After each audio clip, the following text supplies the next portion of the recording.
We rolling, Rhodes? Finally, Mate. my mate Robbo is in studio. Go. You're actually a very requested guest for a motocross podcast. Yeah. You're probably the world's most requested AFL player. On this show for sure. I think it's because I'm always in your DMs and people are like, you might have mentioned me a couple of times. So like, oh fuck, it might be pretty cool to get him on. But yeah, mate, this is actually I've only too. ever watched like one motocross podcast in my life, and this is obviously the one. Appreciate that, bro. Grew up loving motocross, and then I was like, oh, what the fuck? And then I saw Sammy like hanging out with you. I was like, nah. And then I got into that, and I was like, that's pretty cool. Nah, your whole journey, man. Yeah, it's been pretty cool. I don't want to come in and give you a boner or anything, but I'm just like, I'm fanboying right now. But I've like it's the same for you too, because like you're the athlete that is just fully embracing the media thing, and I just see the value that you give fans, and then the value that you give in the team and the league, and it's I look at what you're doing. Like not every athlete can do it, but it's like if you're the kind of guy that's got a personality like you and is like down to share it and show it and put in the effort, because I know that you put in a lot of effort to it as well. And then there's like the battles of, you know, you play a shit game of footy and then everyone's like, well, you shouldn't be fucking why are you training at night time at 9 o'clock? I'm like, I'm playing a video game, like, why are you training? He's like, what the fuck do you want me to do at 9 o'clock? Like, I can get some sleep maybe, but I don't sleep anyway. But in saying that, like, you kind of got to get the runs on the board. You can't just be like faking as well, because people see straight through that if like you're just trying to be this person who's like up and about and a bit crazy, like as I am. But I've obviously copped a lot of shit over my time as well for it. But like, I think like later on in my career, people start like recognizing like, oh yeah, he's in the system for 13, 14 years now. You can kind of, you know, do his thing like outside of AFL, where you just can't be like some guys coming in for like 2 or 3 years and not really getting the game here and there, or you're a shit player and you're just trying to do stuff outside of footy. Because the best thing I found with my football was I needed something outside of AFL to keep like, you in it, to keep me in it and keep me sane. Because the worst thing for players can be, or any athlete, is just to like live and breathe what you do like 24/7. You just lose your mind over that, and that's why I probably like went off the good path and stuff with that, because I was just thinking footy, had a bad game, stressed out all week. There's 44 players on a team, only 22 can play, so you're always worrying about like selection and stuff, and it's just like the stress is for like a pro athlete, it's just crazy. And I think that filters through any sport there is, not just any profession as well. Like if you're not doing good, say if you're not doing good at your podcast and others are going down, you're like, fuck, what am I doing wrong? Yeah. Thinking about that too much, like you're just kind of going to let it flow and find something else you're passionate about. So that's what I found with like my social media, or the Rob vlogs I'm doing, or the gaming, or the management stuff I want to do after footy. So it goes on and on. Yeah, and you are right. Like there's a certain level of establishment that you've got to have to be able to pull it off. But it's just, so in the same way that you've like watched what we've been doing for a couple of years, it goes kind of both ways. I just think it's awesome what you've built. And then this year you won like the social award, right? So it's like, I don't know what kind of award that actually is, but like the fans voted for it, so I'll cop that. It's not going to go on my resume, but it's a little pat in the back. But it shows, people appreciate what you've been doing, and it is a lot of work. But it was funny, I was thinking, shout out to Sammy. That's how our relationship started. But you guys grew up together, and then your original foray into media was Dial 000. No, just 000. Was it 000? Yeah, pretty much like what that was. OG Jackass. Oh man, it was Jackass when like Jackass was first starting. So my big brother Lee, shout out to Lee if you watch this, he's like Sammy's age. So they all went to school together and kind of like understood, like knew each other through Lauderdale Primary School, and we lived in the same suburb. So we kind of seen him in the traps. So we used to ride motorbikes, and obviously him and Luke used to ride as well, but they obviously went the more professional route, like trying to like going to like meets and shit on the weekends, where we were just like jumping off roofs in the bushes or doing some stupid shit on the weekends. Like, so we kind of like didn't hang out that time, but like during the week we used to ride a bit. But yeah, 000 was something that I wanted to be a stuntman growing up. Like that was my thing. Like I still kind of want to do that stuff. Like it makes no sense, but I just love a little bit of what's the like the fear factor of doing something, but like also the adrenaline doing it at the same time. Like I just thrive on that. So it kind of like correlates with my footy, the way I play footy as well. Like I just do just do that kind of stuff. But that's how I know Sammy, and he's a legend. It was good catching up with you guys the other day. Yeah, that was good. So it's weird though, because we're the same age, right? I think you're 32. I'm 33. Oh, so you're way older than me. Yeah, way older. You're way older than me. Don't fucking put me in that category. That's next year. I reckon 33. You're like, oh, shit. But like our age, we were so, because I think about this all the time. Like I'm just driven to make content for whatever reason, and I've only been doing this podcast a few years or 4 years, but before that, it's like I was 18, bought a video camera, and started making dirt bike movies, and then I went to America and like did the whole thing, and like ended up doing big shit with the film thing. Yeah. I just never really got why. Like we didn't really have a camera as a kid, but I think that our generation was so influenced by like Jackass. For me, it was Krusty Demons. Yeah, same, like bro. my uncle Glenn made these mountain bike films called Mud Cows. So it was just like this. I think too, coming from a remote place, like I come from Cairns, you come from Tassie. Yeah. There's just kind of fuck all around. There's not much to do. Like, we just watch this shit on VHS tapes, and I don't know why, but it just made me want to make content. Yeah. And then here I am, fucking 33. Like you're nearly a decade younger than me at 32.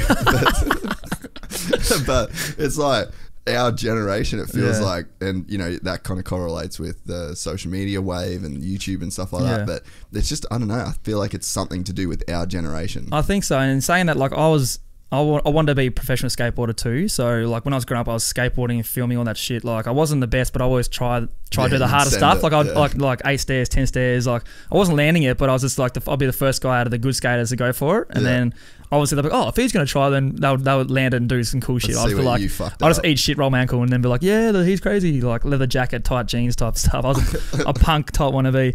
But yeah, saying that's why like I used to love editing like videos and filming like skate tricks and how I could go about that. Like I used to love 411 skate videos, and I used to say Krusty Demons, like Seth Enzo was one of my favorite riders because he just used to send everything and crack his skull open on the handlebars, like that stuff. And then when I saw you interview Brian Deegan, I was like a schoolboy, like I was like, took me back, man. Like that was so cool seeing him, and he seems so humble in the way he goes about his life. He's got kids who follow in his footsteps, and like his whole story. I was like, that whole crew, like they shaped everything for us, everything. So like even like just seeing what they used to send like up the sand dunes and like all those guys just doing that stuff, like oh man. So like seeing that, I was like, if these guys aren't like, they probably weren't professionals at doing that. They used to probably just ride motocross and then just get into like doing something different, like freestyle and like sending off dunes or whatever it is. But I thought like if I didn't play footy, I'd always just have something to do. Like I wouldn't be just like some bum on the street or I couldn't do that because I worked with my dad he's a Sparky. He's been doing it for like since he's 18. So he's buggered now, just like his whole body's just shot and stuff. Like he struggles. He still works. Like he's one of those old school guys who just can't not work. My dad's the exact same. He keeps telling me I'll retire, I'll come to more games and stuff like that. I've only got like 1 or 2 years left. You want to start? Like eating your words, man. Come up here for a bit. Like, where is he still in Tassie? Yeah, he's still in Tassie. So I'm a baby of 5. We've got 2 sisters still down there, and my 2 brothers followed me to Melbourne. But that's pretty much where I think I get that work ethic from. Is the old man. He just follow what he does. Yeah, and so where are you placed in the siblings? I'm the baby of 5. Oh, you're the youngest one, yeah. Yeah, I was an uncle in prep. So my sisters had she had four kids, like real, like when I was, because she's like 18 years older than me. So I was a full blown mistake. Like mum would tell me like, yeah, you were a mistake. Yeah. Like, if there's an 18-year age gap, it's probably... Mate, it's huge. So Lee, my next brother, he's like 4 years older, so he's kind of close. The next one's 6, and the next one's like 12 and 18 or whatever it is. So it's a massive gap. And your old boy still works. Yeah, he still works. He's like 60 something. I don't even know what he is. They don't tell us their age, but he's like 60 something. Yeah, that's like my old boy. He works in a fucking brick factory still.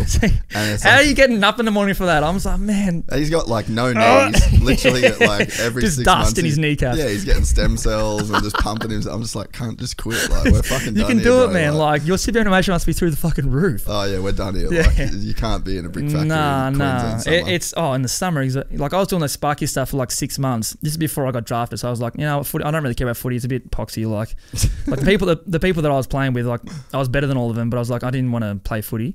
So I worked with him for 6 months, and I was just like, fuck that. Like, that was hard 6 months work, like harder than pre-season training or whatever. In the roos, under the houses, just like eating dirt and cobwebs all day. I was like, nah, I can't do it. Sorry, mate. I would go try and play footy. Yeah. So then, like, dropped out of school. Well, kind of got kicked out of home for like a few months, went to Adelaide. And that's how I got, like, started playing professional footy, because in Adelaide... That's when you got weird. Yeah, because in Adelaide, like their footy standards are like, you had to wear suits to the game and shit. If I was a 17-year-old, I was like, what is this? I used to like miss all the trainings and just be like a little run-amok kid, but it was just like the level was way better than Tassie, so that got me noticed. So did you grow up liking footy? No. So it was not like a passion. It was the most contact sport I could play. Rugby wasn't a thing. Like none of my mates played rugby. So it was like basketball, cricket, touch footy type thing in like AFL. Like I was always really good at AFL, but like I just didn't care. Yeah. So like me and my best mate used to play all the time. It'd be like him and me were the best in the team, but he was like fit as fuck, would be able to like run all day and took it real serious. And I was like, I just rock up after skating all morning and just go play footy and have fun, like 3 games in a couple of days, and that's it. There's a bunch of people like Kalen Ponga. Yeah. He was like... He could do everything, that bloke. Well, yeah, he was like, I love playing golf, but it was just too hot. Oh, really? Yeah, so like... He was in our academy. He was in our academy, like the AFL academy. Really? And he, like, I don't want to like say this is a true story, but his dad was like, oh, he'll make more money playing rugby. And that's what happened. He started playing rugby. Yeah. Well, or league, whatever you call it. Turns out he's a gun. He could have been an awesome AFL player too, but it's funny. So like he was same deal, you know. Like he's just like, yeah, I wasn't like super into it, but he really liked golf. But he's like, man, it was just so fucking hot. Like I just got so sick of like being out there walking and like that'd be the best job. Like I don't know golfers very well. Like, but I play every now and then. That would have to be the best job. It'd be repetitive. Like we don't see the training they do. Like hitting like 100 shots from the same spot on like chipping onto the green. Like that'd be pretty boring. Cool. Yeah, but how boring would that be? Put in the AirPods. Listen to a podcast. Listen to Rip Through Gypsy Tales podcast. Like, what else are you doing to it there? But I just think like some of those things, like training wise, like even this morning, we had running this morning, and it was like I had massive anxiety last night about running. I woke up at 6:30 this morning. I sat in my bed till like 7. I was like, nah, just make it like you don't have to go. Like it's my off season. Like the program's there to do. Like you don't have to do it. Like they can't force us to. But got to 7. I was like, nah, if I don't do it today, I'll get Gary Guilty's. And I know I won't do it in the Arvo because I'm coming here and then I got to go back. It's probably going to be hot. And I was like, just sitting there for half an hour, just going through my head. And then like 7:15, I had to be there at 7:30 with the boys. 7:15, I was like, fuck, no, I'm getting up. I don't care. I'll just get there and get it done. And then it's like, that's the thing. Like in these trainings, like a lot of blokes just don't get it done because they say, nah, do it in the Arvo. Run by themselves. They won't even do it. They're like, oh, nah, tomorrow morning. I'll do it tomorrow morning. And then like it'd be Friday and with the boys, we're having drinks and you're like, oh, fuck, nah, just do it next week. Yeah, nah. You just fall in that loop, man. So that's what like I think the mindset for anything you want to do, like that's humongous. Yeah. Because like I could have sat in bed this morning and be like, nah, fuck it. But somehow I got out. Yeah. Yeah, and I guess once in there I got it done, I felt that good. I like went and had brekkie with the boys, and now I'm down here in the Goldie. Like I'm not stressing about shit.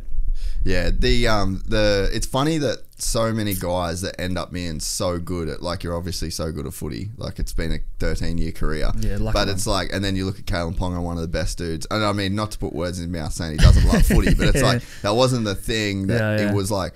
Didn't want to grow up being an NRL superstar. You didn't want to grow up being an AFL star. It's like some of the best players in these team sports come from, like a lot of them come from backgrounds where like they just weren't that amped on it. You know? No. But that's what like with some blokes they're just born with talent and they're like the best players just purely because of that, and they can work hard and just get it done because they're silky smooth or they've got some rare talent. Like I'm not a good player. Like I'll say that straight away. I'm not a good player. Like I've got like things I do better than others. Like I work hard and like I'm tough on the field and all that kind of stuff, and we'll hit bodies and be an enforcer and help people out and stuff. But like it's literally it's work ethic. Like I wouldn't be where I am if I was lazy. No way. Because there's so many players better than me. And that come from your old boy, right? Yeah, 100%. Well, yeah, he used to push me all the time. Like he didn't push me, like he would just always get me there. Yeah. Like no matter what, he'd always get me to training or get me out of bed and do something. Like if I had a weekend with the boys, he'd always get me up and do something. Like it's just something that he would just do. So probably like a mentality is getting it done. Yeah. And if you're gonna do it, just do it like harder. Like don't pussyfoot around with it. Just get it done and do it well. Yeah. So that's my thing. Like. Yeah, that's something that I just think like if I'm gonna do it, I just have to do it as like good as possible. All in. Otherwise, it's just like what's the fucking point of doing it? And then the other thing I always think about is like, well, the clock's ticking. Yeah. Like it's like if I'm going to the gym. Yeah. And like that's one thing I'm trying to get into at the moment. For what type of purpose? Like we talking shredding, or we getting a bit of kgs on? Oh, you want to bulk up? Nah. What are you at now? 74. That's pretty light. Yeah, I'm. You're taller than me. I got no legs. Don't know. I got zero. Who does legs? I got if you don't have to. If you don't have to, who does legs? It's all core and upper body. No, I just got just for jiu-jitsu. Yeah, okay. Like I'd like to get a bit stronger. Yeah. Also, I'm like a big habits person. Yeah, like I try and like make good habits. Yeah, okay. And so I've, there's like little things that I've done over the last 10, 15 years. It builds into habit. Like I read every single day without fail. Yeah. Just not an option not to do it. If I can't do it for, if I got an early podcast or I don't trip on it. Are you reading books to learn? Or is it like stuff that you want to learn, or is it just like people's autobiographies and I just love books in general. Yeah, nice. Like, so I'll read, like I just finished like a science book, and now I'm reading like a random business book, and then I've got like you switched on Gucci Mane's biography that I read. Like, let's go. Yeah. Apparently, you go from science to Gucci Mane. Dude, apparently it's really good. Like his story. Yeah, you know Jane Caldwell? Yeah. So she recommended it to me. And Big JC. Yeah, a bunch of people. Aren't they killing it? Her and Quincy. Shout out. Yeah, shout out to them. How you going? But yeah, so that's like a habit that I like. It's taken years, but it's just something that it's just such like a part of me, you know. And I know people that are like that with the gym. Yeah. Where it's just like every day they get up, they do their gym, and it's just non-negotiable. They don't. Because like for me, I go to the gym like, fuck, what am I even gonna do? Like, I'm a kook, like fucking shoulder hurt. Like I don't know what the fuck to do. So like, I'm at that level. You gotta get a program, man. First thing you gotta get a program. Yeah. Like don't go balls out. Like don't be like, okay, I want to get boom, like straight away. That's what I won't do. Yeah. Don't do that because then you just be like, well, I'm not. You won't be seeing like much going on. Like it's literally like abs are in the kitchen and strength's in the gym. Like you just like you eat well, and then you go to the gym and do strength. Like just work on a couple of things. Don't be like, I gotta smack this, smack that, get my legs bigger because that's what they're missing. But just literally just go there. Like people go to the gym, and what I like going to the gym for is like the way you start your day. Like you just feel like, okay, now I'm good. My back's always sore, but when I go to the gym and like loosen it up, like the pain's gone, and then I can start like my day fresh. Yeah. So literally before training and stuff, we get to training. We got to do like prehab. Knee stability stuff, just so like what's prehab? Like stuff? prehab training, like rehabilitation training. Yeah. Just like if you got any niggles and stuff, like if your shoulder's sore, your back's always stiff, you're having back spasms, which I do a lot. Get up early and then go in there and do stuff like that, like physio treatment or just a rub or just to do some like core exercises for it. So we do that. So we at trainings, like pre-season's coming up December 5th, and it's disgusting. Yeah, so you just go full boot camp. Oh, it's disgusting, man. It's like the SAS show, but like real life. Like that. But we train so early in the morning because it gets hot as fuck up in Brizzy, and it would down here too. Like, and if it rains the night before, like you can't breathe out of the ground, the humidity, the heat just slaps you in the face, and you're like your shirt's heavy, carrying a couple of kilos on there. It's like you're breathing yogurt, mate. Exactly, man. Exactly. So like we train at like 7:30 in the morning, so we've got to get there like early as hell, get it all done. Usually home in the arvo, but when you're waking up and trying to get there for that, like it's 5:30, it's sunny as, it's getting hot already. Like man, it's gonna be a big day. But it's good. You're getting paid to be fit and getting in good shape, so you can't complain. Well, yeah, that's kind of my mentality. Like exactly what you said about your old boy, how he's just like 60 and fucked, and my dad's 50 and fucked. And it's just like I look at that and I don't want to be that guy. Nah, and I probably will be though. Like nah, I just think because you've got into that routine, like you've got into that habit, you get so used to it. In the same way I'm so used to just reading every single day. Like it's just not your mind's going to be good for a long time. Yeah. And no dementia for you. Yeah, well hopefully not. Yeah. But fuck, heaps of head knocks. So yeah, true. Like I'm a bit scared about that CTE stuff, like post footy for real. Yeah, I think it's scary, man. Hey, let's just hope technology, stem cells, all that shit. Let's go read those science books, man. It could be you. Yeah. But you know, like with the gym, I want to be like, I just want to build, you know, like that kind of 100%. Fuck, it's just hard at the start. It's all mind games, man. It's just mental. Don't know what the fuck you're doing. It's just like mental. Like just get an easy program. I don't know which gym you're going to, but like you don't need a trainer. Shout out Elevate Fitness. Here we go. Shout out. If they got any good people there, can take him through a couple of sessions and just show him the bare minimum, few basic things. Like just do bench press and shoulder press and those stuff. Like few just sit-ups. beach muscle shit. Exactly. Well, you can stand in the mirror at the end of the day and you're like, oh, fuck it. Yeah. Just get order that Jack 3D off like fucking Silk Road or something. Did you ever have any of that old school shit? Have you heard of that? Fuck, some dude. You remember when we talked about that the other day? That pre-workout we used to have.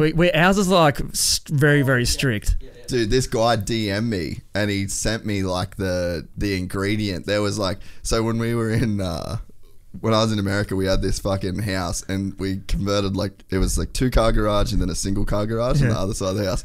So we called it the Room of Doom, and we built like a boxing rack, and then we had like dojo. Fucking full deadlifts, mirrors everywhere. It's like a sauna in there too, bro. It was so hot, like California summer. We'd keep the doors down, no fan, like foot like breathing like yoga, sweating savage shit. Yeah. And we used just sliding around the mat.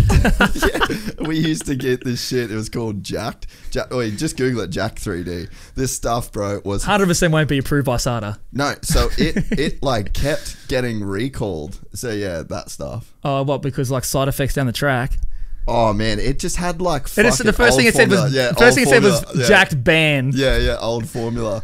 So there's some like crazy shit in this. You used to take this stuff university study. It just looks sketchy. I'm not gonna lie. Bro. So yeah, we used to take this shit like 24-year-old just fucking dick just and like, get rocked. Yeah, it's fucking box. And then like mad come downs. Like, boy, do you get come downs off that stuff? Fuck, I don't even remember. I think your mind. Yeah, that's probably why. That's probably like why. You wake up the next day like, fuck, I'm pretty strong today. Yeah, but yeah. No, man, we're under some full blown strict guidelines. Like, we can't even have a protein ball from a cafe. Fuck, mate. You can't. Really? If you get any little thing in substance in your body, like literally, when you get tested, a starter, we'll just go bang, 2-3 years done. Have you guys? Don't give a fuck. There's been like things where blokes have done like illicit substance and like say a pinger and has had some anabolic steroids or something in there, and they got 2 years, bro. Fuck. Couple Collingwood boys, yeah. It's full on. So like even like those little party drugs, you can't trust any of that stuff. So we get talks every year, and some blokes still fuck up, which is kids, you know, like they just come into the system. But how was it an AFL player that got a young fella that got done here? Was that? Oh yeah, no, he's NRL. He's NRL. Is he NRL? Yeah, he got pulled up, and then he had it in his pocket when he went to the lockup. Yeah, there was heaps of boys that were around. Well, there was a lot of boys that were around town then, and who saw him that night? Yeah, who saw him? And shit. then he was like, just going crazy. But he's just like, he was carrying on, and then apparently he was like, what? Like the bouncers just like knew who he was, and he's like, mate, just fuck off, you know. It's gonna be a scene if you keep going. And then he caused the scene, and then he's got a fucking bag of rack in his pocket. No, I think the cops said move on, and he's like, they did, yeah. And he's like, nah, not about that life. I got a mafia friend in LA. Let's go. And what kind of background are we talking? Full Italian. Shit. Like proper. Oh, okay, like sopranos.com.au. Real. And he gave me this best piece of advice ever. Mm-hmm. If you're gonna do one thing illegal, don't do two. Obviously, it's like the most simple, that is the most simple but it's like, effective stuff you've ever heard of. Got drugs in your pocket? Yeah. Don't start it. Just don't break it. Maybe he's forgotten. Like I don't want to get in the paper or anything, but like maybe he just didn't know he had it in there. Yeah. Like after having a good night. Maybe it wasn't his pants. Maybe it was someone else's wallet. Yeah, 100%. That's more than likely. That's more than likely. Like, I'll hold your wallet for you, man. You go to the toilet. Yeah. Can I borrow your wallet? He's like, I'll hold on to it for you. Shit. Yeah. Oh, you'd be fucking off it, wouldn't you? Yeah, you'd be flat. Especially, it's a big thing because he's like an up and coming superstar. Like, and players who get caught with this stuff. The thing with the AFL now, you get a couple strikes, so you're not made public if you get caught, unless you do something like with the police, they catch you. Well, unless if you get public. But like, so you get a couple strikes, which is like, I don't think that should be the way they should do it. It should be just like one strike and they let you know, because it would stop a lot of people, that's for sure, in the AFL. And I don't know the number. I don't know the numbers of who's actually like consuming like illicit drugs and stuff, but you'd have to think like with the general population, like it's fucking through the roof. And man, it's crazy. So obviously we got a lot more to live for and play for. Like not live for, but like we got more on the line. There's more on the line. You're not going to get in trouble if you're doing trade work and you get caught. Yeah. You'd be like, okay, sweet. Yeah, see you Monday, boss. It goes to show the pool, though, you know. Yeah. Like, and I mean, fuck, way bigger issue than what we could talk about. Yeah, we're about to go.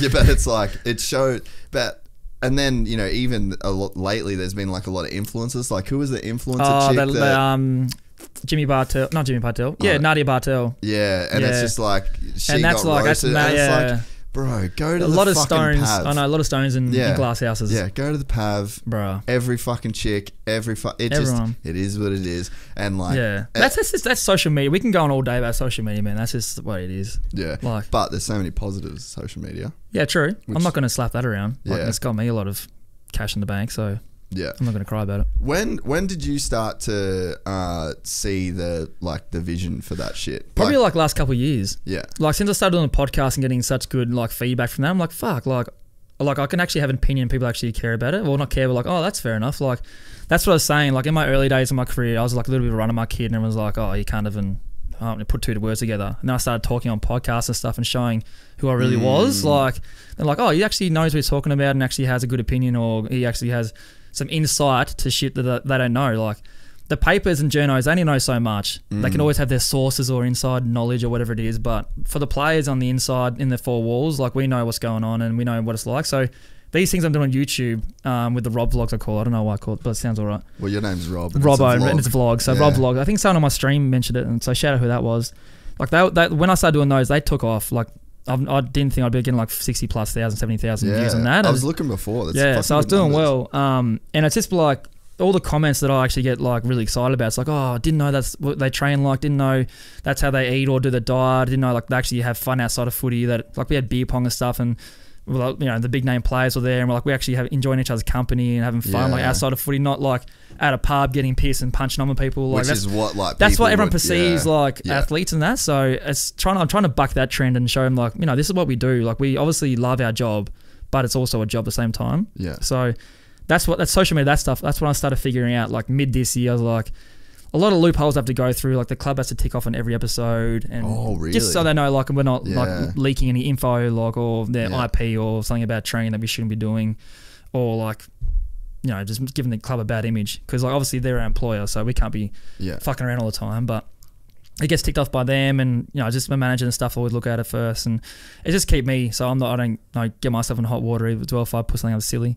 Yeah, yeah. So when I finish footy, that's when you see some real stuff. Yeah, fuck man. I literally get that from like all the big name riders that come on here. They're just like, I can't wait to do it when I retire. Yeah, man, that's what I mean. Like it can be, like the thing is the media always like, oh, we can't wait for some people to like give us non-generic answers like, oh, 1 week at a time, or we think that Oppo's a great team. Full credit to the boys. Full credit to the boys. You know, we deserved it. You know, they've been so good. It's just like when last year when I on my stream, I was like, I gave an honest opinion about a bloke who's like in the AFL, and the backlash I got from the media, I was getting publicly hanged, bro. I was like, what do you want from us? Like I called a guy a wanker. Like it's not the worst. I'd call him a wanker. He is a wanker. Exactly.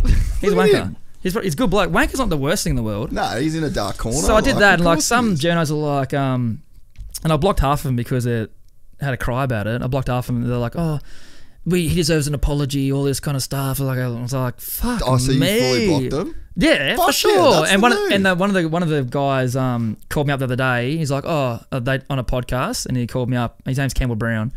Yeah, shout out Campbell Brown, you dog. No, you're all right. He's all right. He's all right. I actually don't mind. I actually like him. And he's like, oh, what'd you block me for? Because and I was like, what do you mean? Just don't talk shit. I just won't block you. Like, that's the way it is. Talk shit, get hit. Talk shit, get hit my bar. But no, like players and people can't be honest yet. I don't know why. They just don't like. They want people to be open and honest and show their personality. But as soon as someone does it or might say the wrong thing, it's like, hell breaks loose. So everyone's going to keep giving those answers like bang, straight bat it. Yeah, unfortunately, but test match, not 2020. Mate, it's last day. Was it Mumbai? I don't know. In India? It's a saying. I forgot it. Oh, okay. You meant to like try and block every ball or something like that. Last day. If you know what it is, leave in the comments below. Last day. Google last day of Mumbai. Is that the... Yeah, I get it. Yeah, you just got to block everything, every comment. Yeah, but that's like the... I guess that's the... And we get trained too to do all that stuff. So you just go... We get briefed before every presser. Wow. Like what to say. Yeah, we're like, these guys are probably going to ask these questions. This is the answers you should, kind of steer towards and all that kind of stuff. And then so... We have like media training in the AFL Player Association. They do media training with us and all that stuff. So we're like a lot of the young players coming in and they actually have something to say, not just like, yeah, sweet, the boys. So they actually want like you to give a good answer. So everyone gets trained now, and we always get like the straight bet answers, which is the team's overall arching message they want to give to the fans and the public and stuff. So that's what every team's got it. Man, I just think about, like, I'm a huge UFC fan. Yeah, like, big fights this weekend. There is big Sunday fights. And boxing as well. I love boxing. Dude, Canelo. Yeah, Canelo Plant, I know. Yeah, but I feel like Canelo's going to fuck him up. Well, yeah, he's already cut him from a press conference. I know. He shouldn't have worn glasses. Like, that's 101. If you're going to... Canelo took his off before he knew it was going to go down. Yeah, that's street smarts. He's street smart. Yeah, he's street smart. That's why I like. And he's a redhead Mexican too, so I'm redhead Australian. You can't fuck with that shit. That's why I'm all... Shout out Canelo if you're watching. Long time listener. He is. Yeah, I know. He tunes in. Right before the biggest thing. On the way. But, it's my biggest thing. I mean, I kind of become like a bit of the rogue media dude inadvertently in moto because I'm trying to just give these guys a platform without asking any questions. 100%. Like, so I'm doing a podcast with no questions. Let them talk about what they want to talk about. Hey, who the fuck am I to think that I could come up with a better question Wikipedia, bro.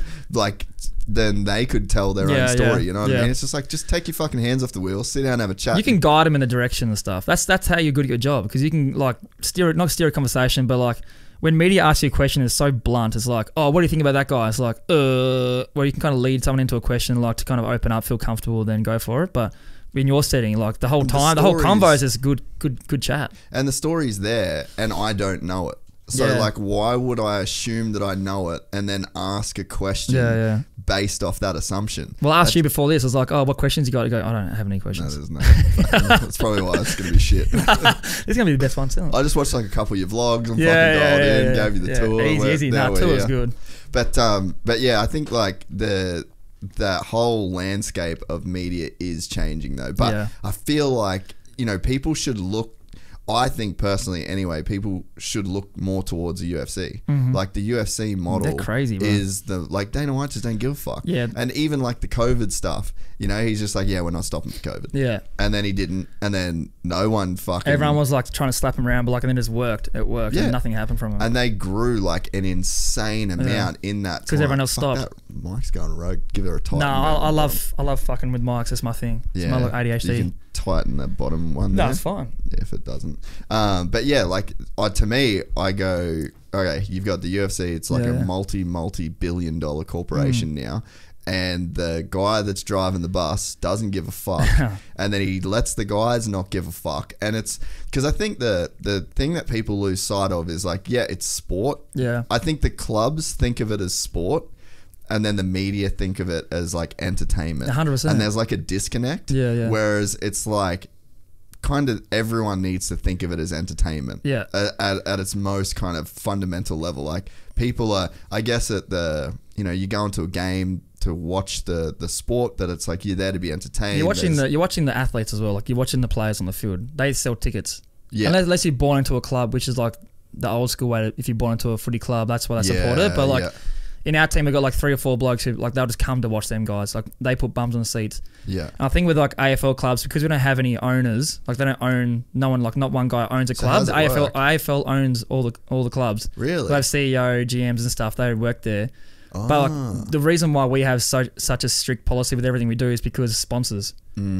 Like we don't have like a guy who's worth $1 billion like own the whole club who doesn't give a fuck. Like if you want to go and do what you want to do, let those guys talk the way they want to talk, because like we represent all our sponsors as well, so we can't be seen to be so we're sponsored by Hyundai. Yeah, I've had car offers from other like companies and stuff, and I can't go with them. Yeah, because it's a clash of a sponsorship. And even like Subway asked me to do something. Like our AFL sponsor, like major sponsor is McDonald's, and they were like, hell no. Yeah. And I was like, I don't see any money from McDonald's. Like, what the like? How does this work? Or I don't get a free Hyundai. Yeah. I drive like a Crosser, and I had to pay for both of them, like in a Patrol. So like it's.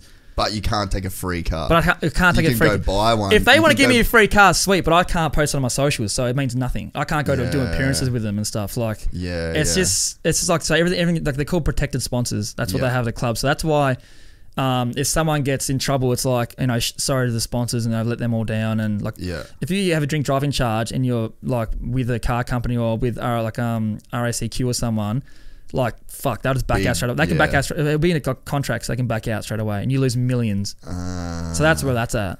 Yeah, fuck. So that's where I go. Oh man, like that's a gnarly game. I'm gonna do player management post footy, because like I've been through so many highs and lows, been delisted, cut from my old team for being a dickhead. And then, you know, a silver lining come up here, had the best career I could possibly have up here.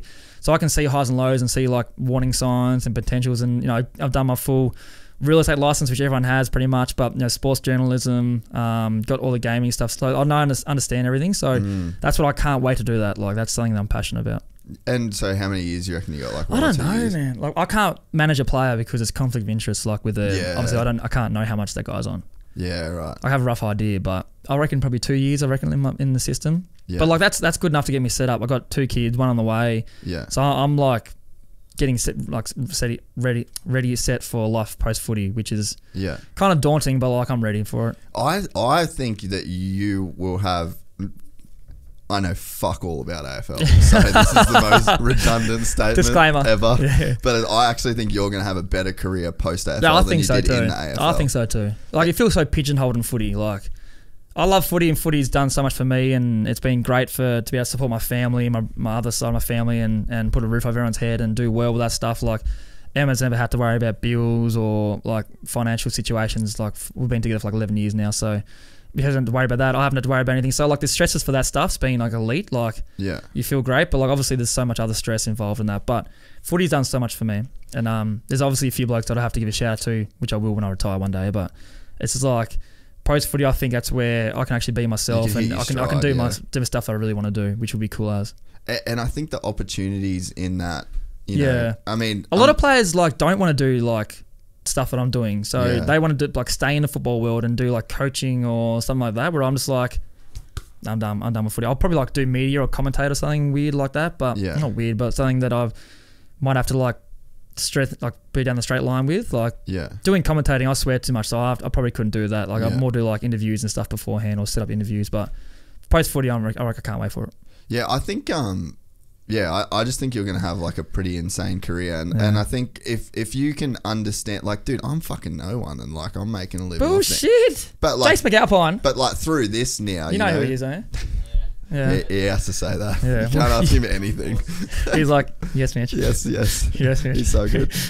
But, you know, like I started it, I'm no one. Like, you know, I had fucking 2,000 followers on my personal Instagram and 0 on Gypsy Tales. How many Facebook friends do you have though? I don't think I could take any more. Yeah, but when you say no, when you say it's maxed out, when you say no one, obviously you had your fingers dipped in all the motocross stuff. Like you went over America and do that stuff, so it's not like you were a bum. But in terms of a personal profile, there was no personal profile involved. Like even, you know, there's so many people in the motocross world that would be like, fuck, I can't believe you're here this whole time. Like I just stayed pretty low key. So it's like, if I can make something of, you know, you can become like a bit of a personal brand from just like nothing. Like that's the power of the internet. And now it's 100%. Like we got employees, we got a studio, we got all this shit, we blah blah blah blah blah. Yeah. And it's like, if you understand the potential of the internet, you can fucking kill it. And that's kind of what you've seen over these last couple of years. And you'll see on the vlog that comes out, like the tour of the place, all that stuff. So look out for that one. So what was the original idea to start? Was it the podcast that you started first? Yeah, I started the podcast first purely for the fact to rebut against the media. Yeah. Because journos, like, no offense to journos, so we need journalists. What do they fucking give you heat about? No, they're just players. Like they'll write articles about like they should be doing this because they're on that kind of salary, which they have no idea what salary they're on. But they'll like say if someone goes to a new club and they're on a high pay packet, like we don't get. If someone offers us like 800 grand to go to a new club, you're not going to say, "Oh fuck no," because if I play bad, I'm going to get roasted. Like, like you just get like they're offering you that money, like that's what they think you're worth. So you go there, say you play a few shit games, the media just riding him hard, like writing some shit. Or with me, like when I was going through Colton at the last club, like obviously I'd be getting in a few altercations and stuff when I was out nightclubbing and stuff, but in my head, I was just like, I wasn't doing much wrong. I'd go out with the boys. I'd be home by time. I'd obviously got in a few fights and lied to the club about a couple of things. But in saying that, like, I've done so much in my head, like, professional-wise. Like, I was still learning the ropes. But then when I got up here, they were still talking shit about, like, that's why I had a chip on my shoulder, like, the whole time. And you use it, though. I've used that to fuel me. So that's obviously why I've played so good up here, because I've used it, like, to prove them wrong, like fuck you to them. But we need journalists at the same time, because they sell a game or they sell papers for players who are doing well and all that kind of stuff. But I simply started the podcast for that fact, to give players a say about things like what you did, to give them a say like what they want to talk about, and how, say, if they've been playing shit or they want to do something, they can come in here and talk about like why, like what was the move like, and give people insight into how they got there and how it all went down. Like I've got a lot of mates in AFL, so they kind of like feel like I can talk to you about this stuff, and I usually do like an hour podcast with them, and you get to learn so much about that bloke as a person, not just that guy you see on TV or you see in the papers. So that's why I started it, and I loved it for that reason, like because just to open up and just be yourself, not for what they write about you in the paper. And so what was the process of you starting it? Like literally just this one guy down the road. This one guy down the road, Sean Tobin, Shawnee Tobin, he works at the uni, but he does a lot of stuff with Gary Ablett Jr., who's like obviously a really big name in the AFL. And even I know that name. Yeah, exactly. So he's that bald head guy who used to play the Gold Coast Suns, and he's like a super, super champion. And does all the stuff with him, and I kind of got connected with him somehow. I can't really remember, but I did one episode reviewing articles and like saying what players would think of the article and Herald Sun or whatever that way. And then he's like, man, I think you got something here. Like, why don't you do a podcast with Biggie, like get your insight on this stuff? And then from there, it was like a year of just me just talking about the week of footy and all that stuff. And then eventually getting players on and talking to them. So that's how that went. And that was doing really well. I kind of, when COVID hit, I kind of just got over it. Yeah. Because like every Tom, Dick and Harry was doing podcasts, and I was like, oh, this is kind of whack. Like I just didn't like the feeling of like everyone doing it. And then I was like, oh, they shouldn't be doing that. Like the way, fuck up. That's the boys going out for drinks. No joke. The boys. The boys. That's the reason why I kind of got over it. And from then I haven't really been doing, I kind of try to focus on my gaming and my Twitch stuff, where I can connect with my fans like on a personal level straight away instead of like waiting to see comments and stuff like that. And then the YouTube Rob vlogs, that was like, I love that stuff. That's awesome. And are you doing like the editing and like? I do all of it. So that's where like I was obviously tech savvy. I'm gonna turn this off 1 second. You're right, mate. How you turn Apple Watches off? I don't know. There we go. Raymond's Googling it. There we go. Yeah, so I got into the... we're not... Nah, whoa. That's not me. That's... Fucking Rob top left. Vlogs. Yeah, top left. Yeah, mute that shit. Yes, that's the first one I did. And that just blew up. And then from then on, it went really well. So you see all the gaming stuff down the bottom. That's what I loved gaming. I've always been like a nerd behind the scenes. So when COVID hit, I started doing like online AFL and playing Fortnite and all that kind of stuff. And that was doing good. And I raised a lot of money for a charity as well. So that kind of stuff was awesome. I could do that with gaming. So that's where I got like really excited about that side of things. But you're good at gaming too. Yeah, love game. Yeah, I was pro at Fortnite. Like that was my thing. Like I could play. I grew up playing like keyboard and mouse since I was a kid. Yeah. Because my brothers were like, and my dad used to do. He like does like electrical work with cameras and stuff. So I always had computers around. So I always played that. But like editing the podcast and stuff myself, I used to love doing it early days because you can control what goes out and you like all that kind of stuff. And then from then on, it started getting tedious and it started getting boring. I hated it because you have to watch like an hour worth of shit to get ticked off by the club. Then I decided like, it takes up my whole day off. I'd start first thing in the morning and I wouldn't like finish till like 2 o'clock. Then I have to export it, upload it all. So when I saw your setup, I was like, that is motherfucking genius. Like, I know it's a few grand there, but that's where it's at. I mean, this process of this, dude, if I went back and opened up like episode 1 of the podcast and like the quality of it, eh? Well, I think the quality's always wasn't bad. Nah, the quality's always been good because that was my background. Yeah, so I was kind of lucky there, and I think that was probably the thing that kind of fooled people into listening to my shit at the start. This guy knows what he's doing. Like, this guy's like, this is like, who's funding this? Yeah, this looks good, dude. Our YouTube's crazy. There's so many people. The numbers you were saying the other day, it was like, pat in the back, man. That's some good shit. Yeah, but it comes with just people that have no fucking idea. When you reach that many people, and people literally think that I don't know if they think someone else owns it. Don't let the truth get in the way of a good story, man. Like they say you doing you, that's all me. But yeah, if I went, not him over there. Yeah, if I went back to the start though, like the way that I used to have to cut and edit and like sync everything up, it was just the biggest shit show. So like that's what I'm saying. Like syncing wise, like does my tits in. Oh, so now we don't have to do none of that shit. You just rock up and talk. Except for the US studio. So the US studio is is that so you got one over there? Is that who? Because when you cross to them, it's sick. So how that works is we've got this exact setup in California. Ooh. And then we got a guy named Jacob. Shout out Jacob. Check out Jacob. And he has all the equipment at his place. So he's got like a room that's like set up like the studio. And then you sit down. I just put a TV where you are. Yeah, mad. And I literally just sit. It looks the same. Like looks good. I even moved the mic in line with the mic arm on the TV. Like that's next level. That's how pedantic I am about that shit. That's very anal about that stuff. But yeah, you'd got like it takes fucking years to accumulate the knowledge of like how to get this shit to where we can pump out a couple of eps a week. 100%. Fuck, it's just time consuming, man. It's not like you just rock up and do it. Like you gotta. Obviously, you've got a few people work for you now, but when I was doing it by myself, it's like a whole day's gone.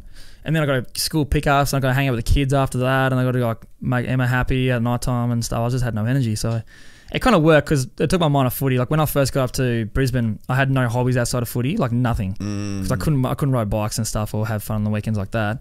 Obviously, alcohol wasn't good for me at the time, so the only thing I used to do was like go to the movies by myself to switch off. Like I'd go watch a movie and just by myself, like get away from everyone. But then when gaming came into it, like that's when my counsellor was like, "Oh, just why don't you try doing that back and you did it as a kid? Why don't you go do that now?" So bought a mad setup. Shout out to M-Wave. They gave me a good setup and I just got into streaming, and that was like all my spare time to be doing that and the podcast. So that's what like kept me on a straight and narrow. That's what I meant by having something to switch off from. Like get over the footy. Just fuck off footy. Like don't need to see you till the next day. Make sure I got my schedule down pat so I know where I got to be before I go to bed. Check what I got. So that set an alarm and that. But other than that, it was just like switch completely off, and that worked out so well for me. And you made some pretty big progress in the gaming world in a sense. Like you playing with like FaZe guys, and then at one point, Melbourne GP, you were down there at some I played on what's it called, Margaret Court, the arena. What's the arena called? I was open.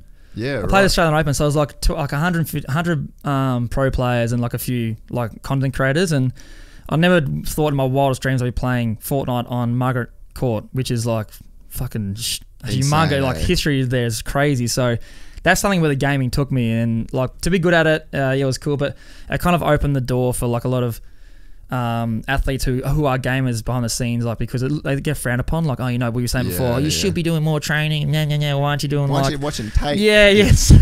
Fuck off, mate. You don't have. I'm gonna start like doing TikToks about that shit. To be honest, but that's what the kind of like that was the scene, and so a lot of players starting to stream and being open about that, and it's opened like avenues for gaming companies to merge with AFL. So I do get a pat on the back for that stuff, but I don't get much of the pie, to be honest, because Telstra get on board for like through gaming and all that. It's really cool to see now. Like blokes aren't just footballers; they can like have kind of another niche to them. Well, I think too, like one of the things with the podcast for me when I got back from America, I was like, podcasts were fucking huge. I was listening to them since like 2012, and then I'd come home to Australia and I'd be listening to podcasts in the car, and everyone's like, "Oh, what the fuck's that?" And I'm like, "Oh, that's Joe Rogan." People just had no idea. So when I like finally come back, I was like, "Fuck, there's no one here. There's no big studio. There's no studio where you can look at shit on TV. There's nowhere that you could copy." Exactly. Like I wanted to be first to market, and I feel like you were like that with the podcast space, with the gaming and the vlogging. So I think that in that space, just you being first to market, and then probably the retirement coming up in a couple of years, like it's just going to be insane. Like where you can kind of take it. There's another bloke called Dill Buckley. He's got something like he wasn't a good footy player. His dad was a legend of the game, and I kind of spoke to him a fair bit about this. He's got something called Dill and Friends, and like he's killing the game at the moment. But he's like started just before me, so I was bouncing ideas off him, and he was like kind of the gateway for me to be like, oh, well he sucked at footy. No offense, if you watch. He sucked at footy, and like I'm sort of all right. So I should be able to have a better opinion and stuff. But it was just the way that there was no one doing it at the time. Like there's obviously like a few bland people like journos and stuff doing podcasts for the Herald Suns and those things. But there's no players being out there and having a good opinion. So I just saw that. But I'm just looking at what's the next biggest thing that's going to come out. I don't know what it is. Like I'd love to live stream and commentate an AFL game, but let me just do it, like sitting on the couch, like commentating an AFL game. Come and do it in here. They can't let you. You can't stream like Foxtel or KO. Just don't stream that. That's what we do. So I could sit here with the boys and be like, but you can't show any of the games. So it's kind of like they're watching on their phone and then they're like kind of watching on TV. Like it's just kind of. That's all right. Yeah. I reckon you should still do it. I've tried it a couple of times. When I got injured for one of the games, I did it off the couch and it did well. Yeah, it did very well. But like, I just want to have the game. Come and do it in here. Yeah, I might be able to do that. Come and do it in here. And then, so what we do with Supercross Companion is we just put like a timer. Yeah. So you just match the game timer. Yeah. So it's we just copied what Rogan was doing with Fight Companion. Yeah. So true. we watch the Supercross races. We get all this in here. It's fucking awesome. But yeah, you should just give it a go. Because we can live stream it. Just put it straight to your channel. Yeah, true. Content, bro. Yeah, that's what I'm trying to think, man. Have you thought about like stepping it up to where you just like hire somebody? Like could it be at that point where you just hire somebody to come work for you for a couple of days and like actually film your vlogs and actually like kind of step it up that next level? My next thing is probably like collaborating with people. That's probably like I think where you can get a new audience in, because I've obviously got my footy guys, the gaming community and all that stuff, but like to go out with, if I want to do more YouTube like challenges with people, like doing like footy versus NRL code things, or like I don't want to do like the hot food shit, because everyone kind of does that, like who can eat the hottest chili. But I really want to get to like start collaborating, and I've got a few people that I want to do stuff with, and I've been talking to them. We should do some shit then. 100%. I'm looking at things. We could help do the production stuff. Yeah, 100%. That's why I like looking at people who can film for me. That's the next thing, because like you got to understand like what the revenue comes from doing that. So if I did a YouTube thing now, like 70,000 probably got. I wasn't even monetizing that then. But these like 30,000 ones, they're like $200, something like that. So like you don't really have, you got to put your own money or get like a sponsor, which I don't really want to pump up like, I don't know, who's it, Manscaped or someone off the bat. Like I kind of want to make a generic and then go from there. Yeah. But authentic. Yeah. But that's the thing. I want to start doing like that, like have a film crew there and do it, so I don't have to keep like using, like shout out GoPro. You guys have been sick. It's awesome for that kind of stuff. But you got to step it up. Yeah, and I think I just, for me, like content brain, I'm just like thinking, fuck, you could just. It's already gone through your head, I can tell. Right now. Oh, but it's just again, it's like this is our generation, for whatever reason, if you like content, it's just fucking, I don't know, I just love doing it. When you moved up from where were you before? Melbourne. Was it Carlton? Yeah, Carlton Blues. And then to come to the Lions, was that like a massive step backwards in like in the footy community? In that world. Yeah, 100%. Like I so you probably don't know the story, but like I was in at a nightclub at a birthday, and I got like gang bashed by these blokes outside the nightclub. Like I didn't know what was happening. Just I kind of blacked out. I didn't know what happened, so I was like, shit. One of my mates got locked up. I went to hospital with stitches, and he didn't really. I couldn't contact him for like the day, so I was like, "Fuck it, I don't want to get him in trouble." Like, what did he do? Type thing. Yeah. So on the Monday when I had to go to training, like my eye was fucked. Like and like it was just, I had like my eye, like I always still have eye drops today to keep the pressure level. So like I've lost a little bit of sight of my eye. Yeah, it was bad. So I got home that night, and my partner's like, "I'm far out." Like, and then we've iced it, put all this like cream on there to get the bruising out. On the Monday, I went to the club and I was like, man. I sat down, like acted normal, and like the boys like, "Whoa, what happened?" I was like, "Oh no, it's all guys, isn't it? It's just doing boxing with my brother." Like on the weekend, was doing some more fitness stuff and fell down the stairs, like literally like that kind of thing. But like I just didn't know. My mate still hadn't talked to the club or whatever, so I didn't know. I didn't want to rat him out or snitch on him or whatever. So yeah, and I couldn't remember what happened, to be honest. So then like I lied to the club, and that was pretty much the last straw. I didn't play for the rest of the year. It was like 3 games ago. I didn't play the rest, and they just cut me for like which is fair enough. Like they wanted to do a new culture thing, and they didn't want me there. And the coach that was there at the time didn't like me. I didn't like him. So that's 2 months when I didn't have a job. Like I was wigging out. Like obviously I had a partner then. We had a little baby boy, Chancey, and I had no job. And I was just like shitting the bed. I was like, man, if I don't get a contract, like what am I going to do? I had nothing. I was like 24, had money in the bank, but I didn't have anything to fall back on. Yeah. Which was scary. So first thing I did was like, nah, I got to get out of here, go clear my mind. Went to Costa Rica with my best mate from Tassie. How good's Costa Rica? Love it, man. It's fucking sick. It was the best week and a half of like I've ever had. Like just chilled as, went to the beach, like surfed a bit, and obviously drunk a lot as well. Just clear the head, just get out of there and Contrabando. Exactly, yeah. yeah. And then thankfully, which is what they call their moonshine, Contrabando. Yeah. So it's not. Yeah. It's not what you're thinking. Not what you're thinking. I know. Rats. Yeah, exactly. So then my manager called me and goes, yeah, well, I knew the CEO was at my club at the time. He went to a new club, Brisbane Lions. And then he knew I was a good bloke and I wasn't a fuck up like everyone thought I was. And he was like, oh, yeah, no, we'll give him 2 years. He wants 2 years. That was like the end of the trip. And I was like, oh, thank fuck. Like, there's a 2-year deal. That plane ride home. I was like, man, I was like, we celebrate that hard. And I was like, yeah, I got a new job. And like to get a 2-year deal was awesome. But it was like obviously poo wages. It's just to have a contract there was awesome. And then another Melbourne club came to the table, Richmond Tigers, who were like, they've just won like 3 out of 4 grand finals recently. Like they're killing it. And they offered me 1 year, like rookie wages, which is like, I couldn't live off that really. Back then it was like, it wasn't that great. What is like a rookie wage? Like 80 grand or something like that. Like, yeah, okay. And going like, I think I got offered like 400 plus that to be, because the team I was at had an offer on the table. I was like, nah, I'll play better footy. Like I'll get more money. Don't worry about it. It didn't happen. I got cut from them in the end. Yeah. And then went to the Brizzy, but that team came in 1 year and I was like, nah, I got to get out of Melbourne. Like my 2 brothers live with me, or they're in the same area as me, and we like, they would kind of, they won't fuck us, but they would like obviously have a few big nights and stuff a lot during the week, and I'd get sucked into that. So I was like, nah, fresh start, get out of here, go to Brizzy. Never been to Brizzy before. I was like, let's go up there. Really? Yeah. Never been. Been like once, went to a mate's house. I didn't even know where it was. Like probably, I think it was like Kenmore or something like that in like a bit further out. And then got up to Brisbane. It was like just the best thing ever. Like just no footy, no media. All it was is like you just train hard, get home. Like there's nothing in your face, nothing football at all. And we ended up sucking for like 3 or 4 years, like sucking bad. Like bottom 3, I think, like 4 years in a row, whatever it was. And then we got a new coach now, and then new players. Got some players out of the club who didn't want to be here. Then we got some good players in. We just been, from then it's been awesome. Like new culture, all that stuff. Like it's just been like kind of fairy tale. We just got to win the fucking flag and we'll be right. Like we've been a bee's dick off last couple of years, and well, hopefully we get there. But yeah, just coming up here is like the biggest thing for me.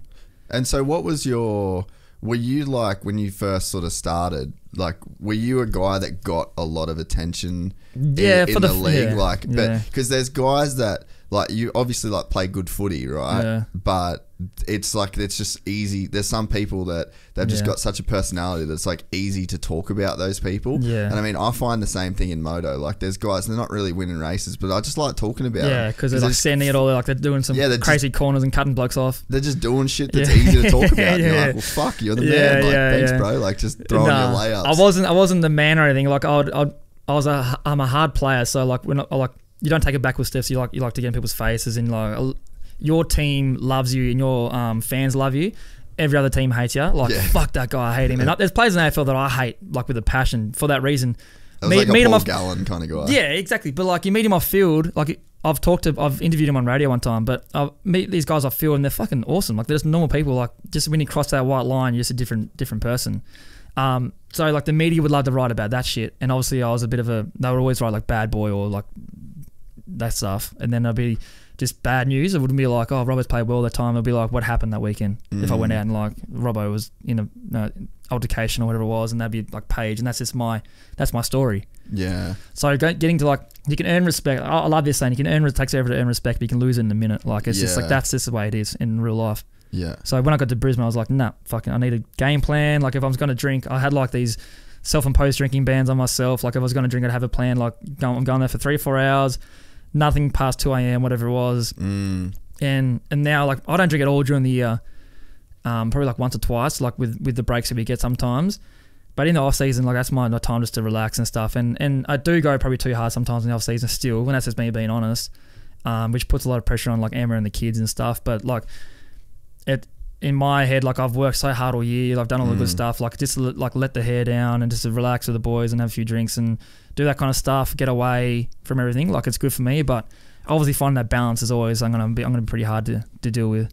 The thing is, man, that this is sort of, I don't think a lot of media people or just like fans in general have the perspective of, this is like the hard cunt that you want to see smash people on the footy field, right? Yeah. But then you want him to be a little fucking bitch boy, you know, like off the field. Like, there's a disconnect. Yeah, 100%. And it's like, oh, a UFC fighter got in a fucking fight. I know. It's like everyone's surprised about seeing Connor do something out of the, I don't know what they call it, in the public. Yeah. Like slap Italian. Like I actually saw this the other day. He like walked out of the club with an Italian DJ, like mating up with him, and then turns around and slaps him like hard. I'm like, that he's obviously they got like loose screws somewhere. Like you can't throw millions and millions of dollars at these blokes who are like grown up the hard way, badasses the whole life, to somehow to be like suit and tie. I'm not a gangster anymore. Yeah, it's like a weird disconnect, and it's like I just don't understand how you can like just live to see Robbo fuck some dude up on the field. I still battle with it. Like honestly, like it's crazy. I still see a counsellor and stuff about everything. Like just so. Because I got a lot of ADHD and I got like, sometimes I get like, I do, but I don't buy into anxiety and stuff. I think you can kind of maneuver ways around that. Like, yes, some people have probably got it really bad and I know they'd be struggling with that stuff. But in my head, I would think like, I don't take my ADHD tablets because I feel like I change as a person with that stuff. You can take it. You can have them for sure. I actually might get back on to be honest. They help with editing. Yeah, you just like this. Huh? I was a full Adderall kid in America. Man, fucking we used to have to do that shit. We had these fucking insane deadlines. Yeah. Like I remember there was one day where I flew into San Diego, drove an hour to my house, then I had to do 12 videos and then drive an hour back to the fucking airport and then fly to New York on my Adderall. Well, yeah. I hope to just hit up a mate. What's up, boy? Yeah, we had this one dude that worked for us that was just like on Adderall, just like 24/7. Just like getting a coffee.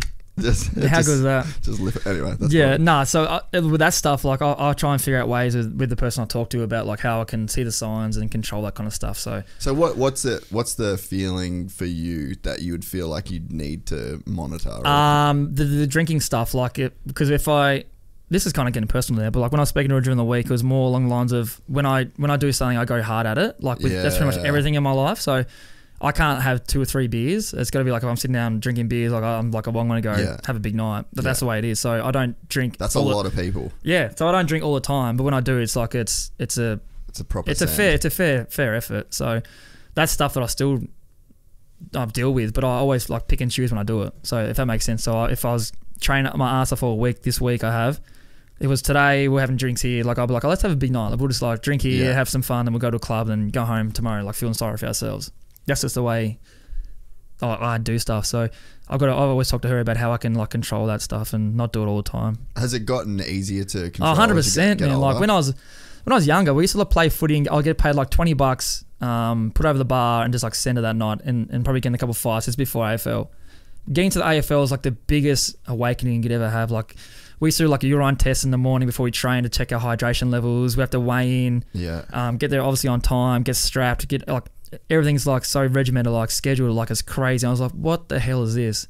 Like I used to miss training all the time before AFL, like or jump off the track and run home type stuff when I was in Adelaide. Like I didn't like training, but like now it's just like it's a way of life and it's a great thing to learn like that professionalism with stuff. And it's obviously like it shows who you are as a person as well. Like you come off as someone and say, oh yeah, he gets shit done because he doesn't want to let someone down or doesn't do it half-assed. Yeah. So that's like one gear that I've never had. Like I just don't have the, like, I like to party and I like to go have a good time and I can definitely send it, but I've never, like, I've actually been curious about, like, I've got a lot of friends that's that same thing. Yeah. Where it's like they can't go and just have like a few beers and then dip, you know. Yeah. And that's just a real thing. Yeah. And I don't like, I can't relate to it, but I know that it's fucking it does it's real and it's it does gnarly. suck, yeah. But yeah, it's like it's more harder to, like, the promises you make. That's what it's hard for. It's like if you're in a relationship with like a family and stuff, like, nah, I'm not, like, I'll be home by whatever time it is. Yeah. Like, you just lose all sense of that. Yeah. Like, and that's the worst thing about it. Yeah, fuck. But like, everyone probably thinking like, the fuck, just stop drinking. Like, obviously, like, just but it's good be to a man. But like, it's good to drink. Yeah, but like, it's just not, like, sometimes it might be like they might be escaping something like they don't know about. That's why they do it, to get blackout drunk or something. So that you don't know what they're going through, and they just take that opportunity just to go, fucking, let's go. Yeah, and it's like the escape from the shit that 100% going on. Yeah, and so with like the ADD stuff, like you get like medication for that. Yeah. And how does that make you feel then? It used to make me feel dull. So I took it for like 3 or 4 months. Like when I only got when I first got drafted, they made me take a test and like, yeah, this is you. I didn't like the stuff they were on. Like, oh, we can try other stuff. I was like, no, I just like, my whole football is based on me just being again, it's like they want you to be this guy on the field, but then when you get they wanted me to field, like sit still in meetings and like just focus and listen and take it all in. I've always struggled with that. And then so I feel like I train because I'm up and about, like energetic, like, yeah, let's go boys, let's fucking good session today, let's like get it, like annoying people and making sure they're awake and they're ready to train. So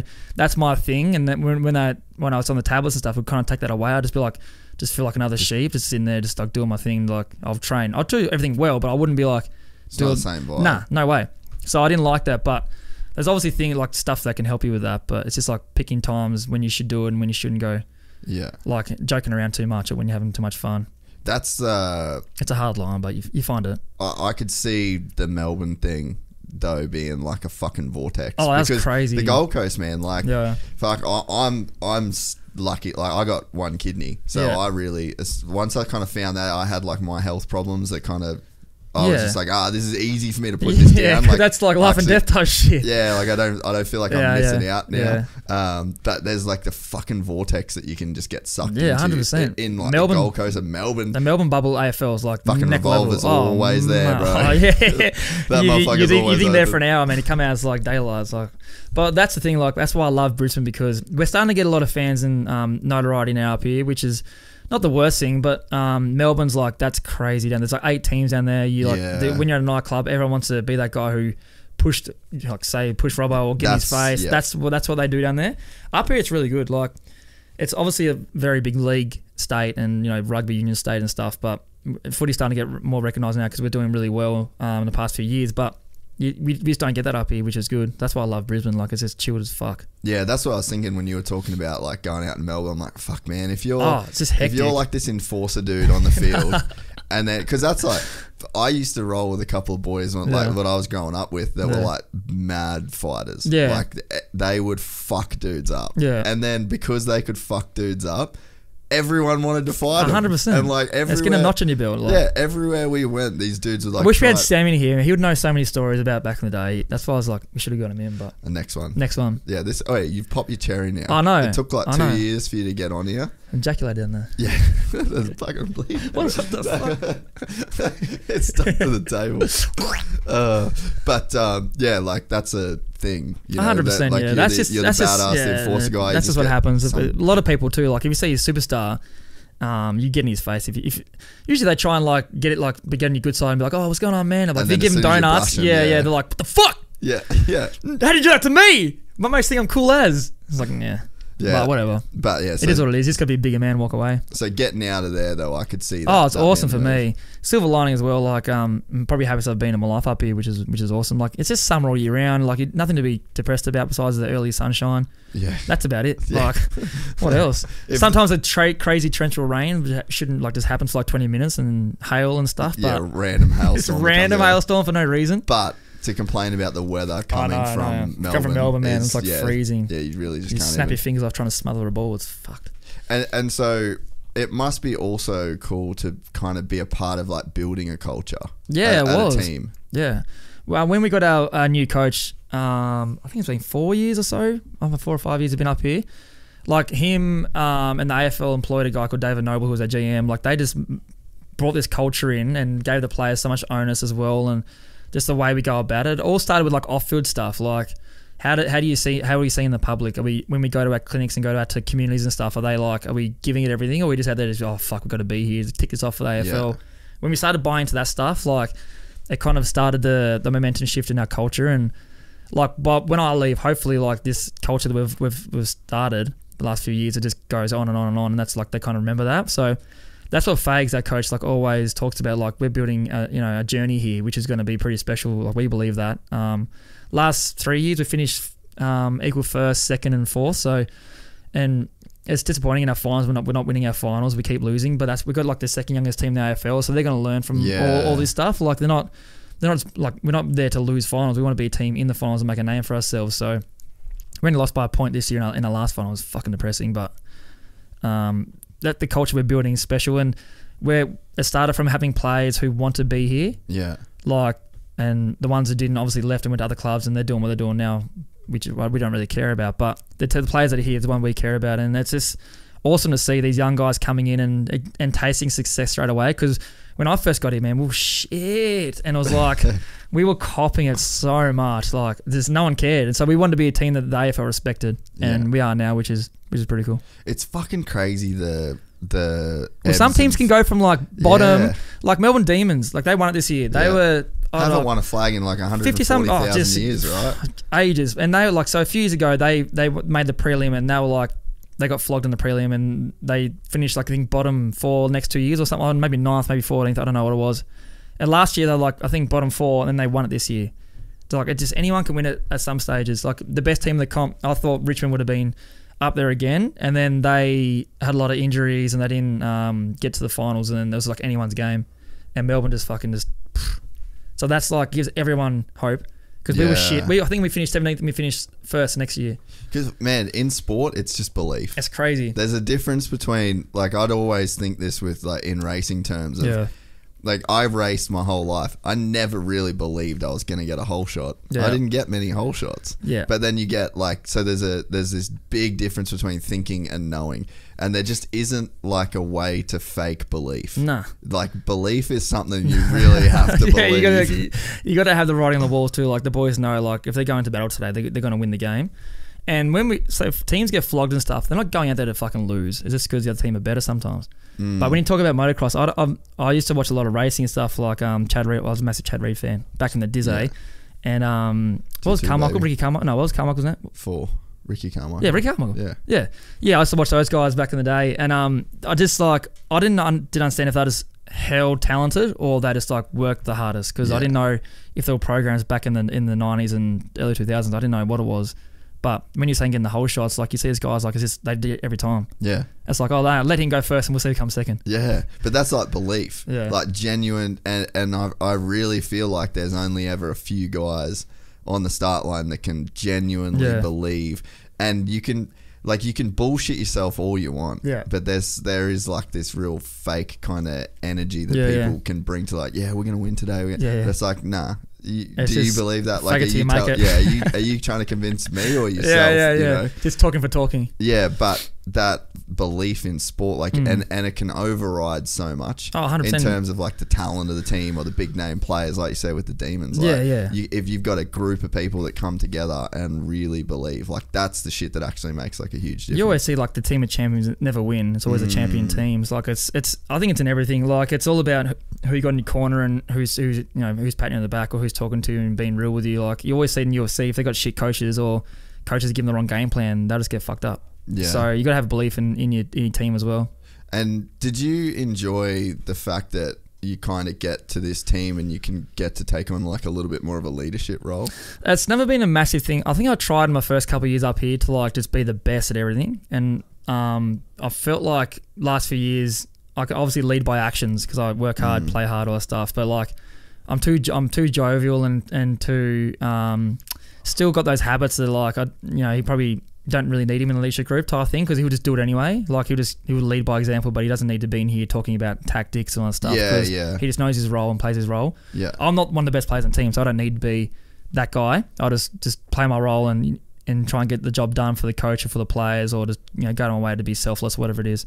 So leadership has not really been big, but like I know when to pull blokes up and talk to them, and I know when someone who's been shit to like try and get in their head and make them better or help them out and that stuff. Like I'm good at that. I just don't need to have that tagline to be leadership group or captain. Like in my head, I'm doing everything anyway. Yeah, but that's sort of what I mean. Like you do take on like a leadership role. Yeah. Like a father figure, man. Like me and my partner, we have like early days to build that culture. We used to get all the young boys over and she would feed them like good enough pastas and all that stuff, and she'd be like their mum. So they'd always come to our house, just chill out because we got kids, and they probably come from a family with like little brothers and sisters or whatever, and so we had that open door policy. So early days, like they've all grown up now, got partners, like some got kids and stuff. Like it's awesome to see that because that's our little children. Yeah. So I had a teammate, he's from Darwin. He moved in 2 years ago, and then like he moved out last year, and he's got a kid now. So it's like, fuck, man, that was like my little brother's just growing up in front of me. But no, I just love that stuff, like being that person they can talk to. Yeah, and that's got to come from where you come from. Yeah, 100%. A big family in Tassie, like close-knit family. Like if you do that, like I just pretty much, if we play the same team, I'll die for you. I'll just do whatever it takes. Fuck yeah. Yeah, that's just what hopefully gets them hard and gets them going. Fucking hectic thing to do for a living, though. Oh, just every week, like my body cops it, man. Like footy players cop it. I think NRL to me looks like that would be the most battering sport. Like every player that's running each other like hard, like we can kind of dodge and like get away from that stuff, or you can be an outside pussy and not actually get the ball in the hard stuff and be on our side. Yeah. But I reckon I would have been better at, if anyone's watching Broncos or whatever, I reckon I'd be better at rugby than AFL. Have you ever tried any like crossover shit? No, I was touch footy. I was awesome at touch footy, like in Tassie. But that was like touch footy, like it's not cool. Yeah. But I feel like if you're good at touch footy... I wish I was like 25 and I hadn't fucked up all that stuff, that I could like try another sport. Yeah. But it's too late now. You're going to be a fucking media mogul, bro. I know, but it's too late now. I'd love to play rugby, like just see how I'd go. Like just go train with the Bronx one day. I did one time. We did touch footy and I scored 2 tries. I looked like a mad dog, yeah. Because my fitness is different there. I was running all day. They was like, they weren't running at me and bashing me, so it was fine. Yeah, They're big boys. So the management stuff, have you got ideas of how you're going to run this shit? Yeah, I do. I'm obviously going to go in with a company first for a year or two and get the I feel like I can, like, because I'm not going to be balls deep in the first year or two. Like I'm going to be like learning the ropes, understanding like contract negotiations and all that stuff. I love getting people deals. Like I do all my own deals, like my Puma stuff and gaming and Telstra and all that. I do all that stuff myself. Like I thrive on that. So I reckon I'd be good at like maybe a talent agency or whatever, like getting blokes to do like a shoot or to do like apparel, sponsor stuff. Like I'm really good at that. So that's something that I'd like to do early days as well. So I could do that off the bat. But management, I think like I'd be good for athlete management. So I've got to understand other codes and other sports. So I've got to like kind of delve into a lot of things for that. But I'm good to go, man. I can't wait. Do you think that you'll stay involved at the Lions? If I'm staying in Brisbane, yeah, like I want to stay in Brisbane, but like for this stuff to happen, it's usually Melbourne or a bigger city. But like Melbourne's too busy for me. Like I'm from Tassie. Like when I went to Melbourne, it was hectic. Coming back to Brisbane was a bit more normality in my life. But our team's moving out to Springfield, which is like 40 minutes from Brisbane. Yeah, down this way. Oh, down this way. Yeah, like south.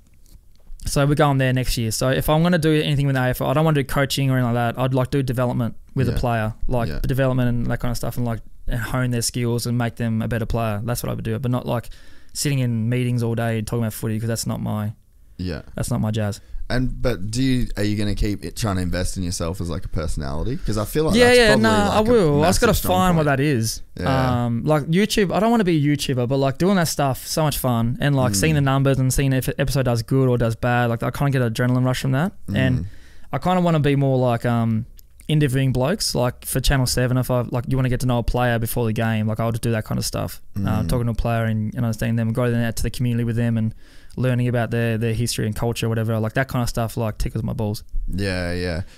Fuck, man. There's so many opportunities. I just got to find out what I want to do. I don't want to be like stuck in this limbo of doing too much. Like I want to hone into one or two things, or one or three things. Yeah. But in saying that, I mean, I got a small family. I want to make sure I can get paid well. Yeah. Bike tester. What do they do? You just go test bikes, get paid to test bikes. Oh, well, Husqvarna. Shad Husqvarna the other day. That was sick. Yeah. How was that experience Good. for you? So I got my L's. So I don't know, like it's a grey area with AFL. Like in our contracts you can't do extreme sports, and I'm pretty sure it's fine line saying what it is, like snowboarding, dirt bikes, whatever it is. But like obviously I grew up with motorbike riding. It was so much fun. So that was like that took me back to my childhood. It was awesome, and I want to get like a dirt bike that goes on road so I can kind of go to and from. But that's what I mean. Like if the club gets a sniff of it and they're like, nah, look, this is not looking good or whatever it is, I've got to stop straight away. So that's where I'm kind of like leaning towards like what do I do with it. But there's a lot of blokes in AFL who ride motorbikes. They just don't put it on social media or whatever because if anything happens, then it's like, why the fuck is he riding a motorbike? Like one bloke was wakeboarding and hurt his shoulder and he's like a gun at a competition. No. And the journos just went after him. And he just won the Brownlow last year.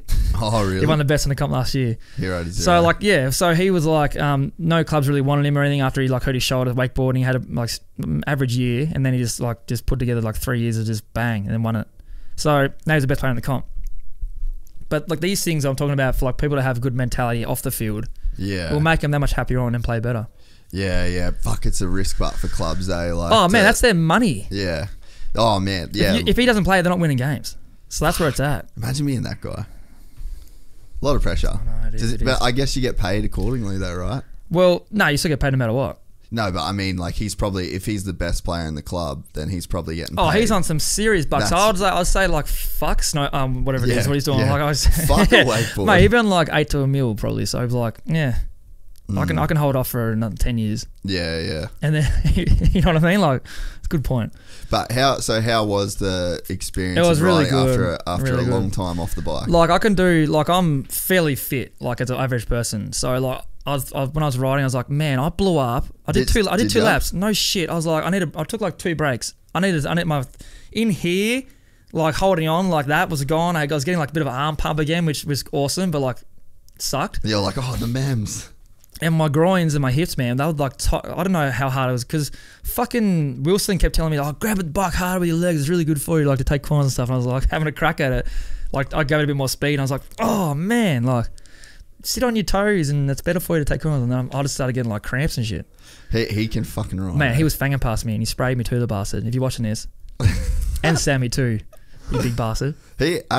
I'll shout out Sammy. That's probably the best I've seen him ride. Oh, really? Ever, I reckon. Man, he looked good. So I was like, I just expected him to be good. He's been running for his whole life. Yeah, but no, he doesn't normally ride that good. Oh, really? Nah. So he's showing off or no? I think it's because all the cameras were so there. I was making or break it. So if he fucked up, he was like, at least I had a crack. Yeah, nah. He was actually, because I pulled in behind him at one point and I was like, phew. So where are you on the scale of actually like... I smoke him. On the scale of like him, like where this is like pro riding, like where are you and him? Way back. Like 4, 5? Well, D. So D's pro. Oh, so D's pro? Yeah. So A, B, C, D? Yeah. And what are you using? So D's like pro. Like he was winning. So D. D Wilson. Yeah. I thought you were saying like there's gradings like A, B, C, D. Oh, no, D Wilson. Yeah. So so he's pro. Yeah. So he man, he was humming. Yeah. So he was winning like the under 19s championship in like 2015, and he actually died on the track. He had like this massive crash, hit his head. They like pretty much pronounced him dead. Like they had police doing the whole thing. He got like airlifted to hospital. He was in a coma for fucking ages. And he was talking about it when you left. Actually, I didn't know. I was gonna say, I thought you were around for it. No. But yeah. But he still rips. Like if he. So he can't go pro again. Like he can't do it because of that. I think he could. He's a plumber now. Like it's just. Yeah. Is it more like health and safety, or is it like fuck? I don't want to do that again. I don't know. I'm not sure. How did it happen? Was it? Do you remember? Was it first turn crash or something? Not quite sure. First turn would have been hectic. It was like fuckload of bikes on him. I know he hit his head. Did he get run over? Yeah, I'm not sure, but yeah, so he hit his head real bad, and then he was like in a coma and stuff. But yeah, so but on your scale, like where are you compared to him then? I would be like just above average.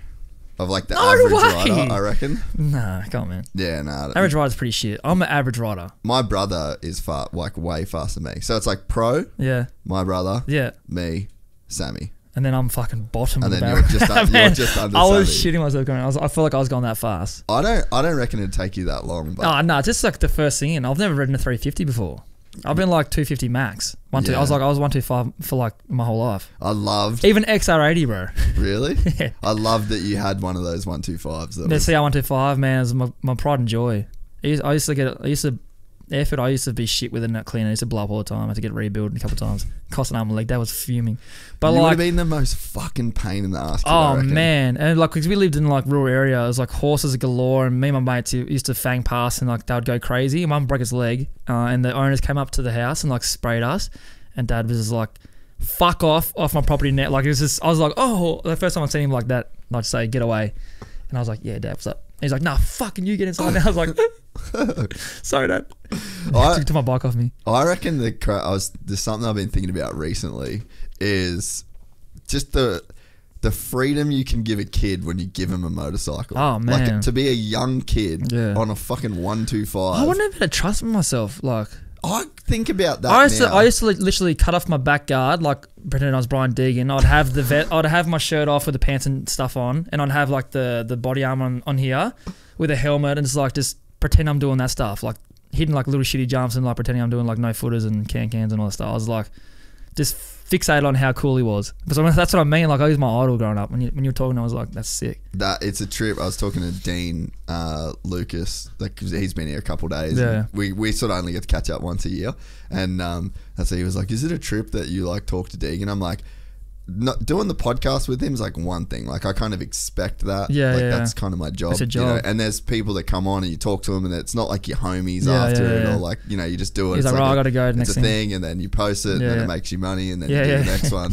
But with the crazy thing with him is like we're like fucking full business dudes. Let's like, go. Like texting about like YouTube algorithms, and are you doing a shorts? What was his thing? Militia Army? Meta Militia? Fuck. They had the good riders on there too. Yeah. Like Twitch. Yeah. What was Twitch's name? Jeremy something. Jeremy Stenberg. Yeah. And that's Twitch and Scummy. Who was Bubba? Remember the fat Bubba? Yeah. What's his name? What was Bubba's name? Oh, you wouldn't know. Can we pull up Bubba real quick? Crusty Demons Bubba. I can't remember his name. He was actually in here when we did the Seth Enslow podcast. No way. Yeah, because we did the Seth Enslow Are they podcast. still boys? Yeah, they're still fucking homies. He was so big, but look at him down Bubba downhill crash. Let's go. Jesus, he was crazy, man. He was a really nice guy, actually. I really wanted to get all of they would be, wouldn't him. Yeah, I wanted to get him on when Seth come on. Oh, have you hung out with 199 before? Yeah. He's done. He seems like he's a sick bloke. He's a fucking animal. You and him. He looks like a bit of a dork. You and him. Nah, he's a full ADD Senfest. He's always like this. Like I'm talking about Trace Pastrana. Yeah, no, he. I think that's like a pretty. I remember this clip, man. Yeah, this is such a throwback. So this is the kind of stuff that got me going as a kid. Hell yeah! Put what music? Where's the sound on this? I wonder if this is gonna get us. Oh yeah, we're good. Fuck, dude! I used to froth this shit so hard. Yeah. And then he fakes it going down a hill. He jumps out. And it's like a yeah. Oh, there. That's what has something on the throttle alone. Yeah, they're just sitting there. That's good editing. That is good. Oh fuck! I forget all this shit. I watched it the other day when Seth flies up a hill and then smacks his shin. He's like, "If there's no blood in the picture, it's not a good picture, right?" Or something like that. And I was like, "That's iconic for me." The one that's turned down a bit, right?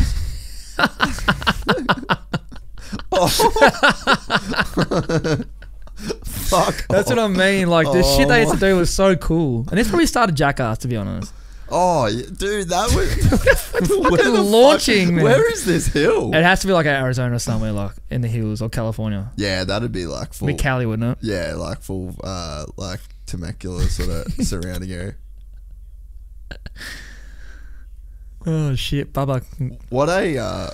Do you remember that? Go to the Dunes one where Seth. Oh, and he lands on the bikes, and that's the first time they met him. Like half the blokes first time, and they're like, "Who the fuck is that guy?" It's like Jeremy McGrath. Yeah, Jeff all the big riders, like man. All the biggest names. Yeah, dudes. And he comes in as like launches onto they just sit on this one, that one. It's crazy, man. It's so he fucks a bunch of people's bikes up. So we're doing this for the AFL fans that tune in that might have never seen this. This is what I used to love. Oh my!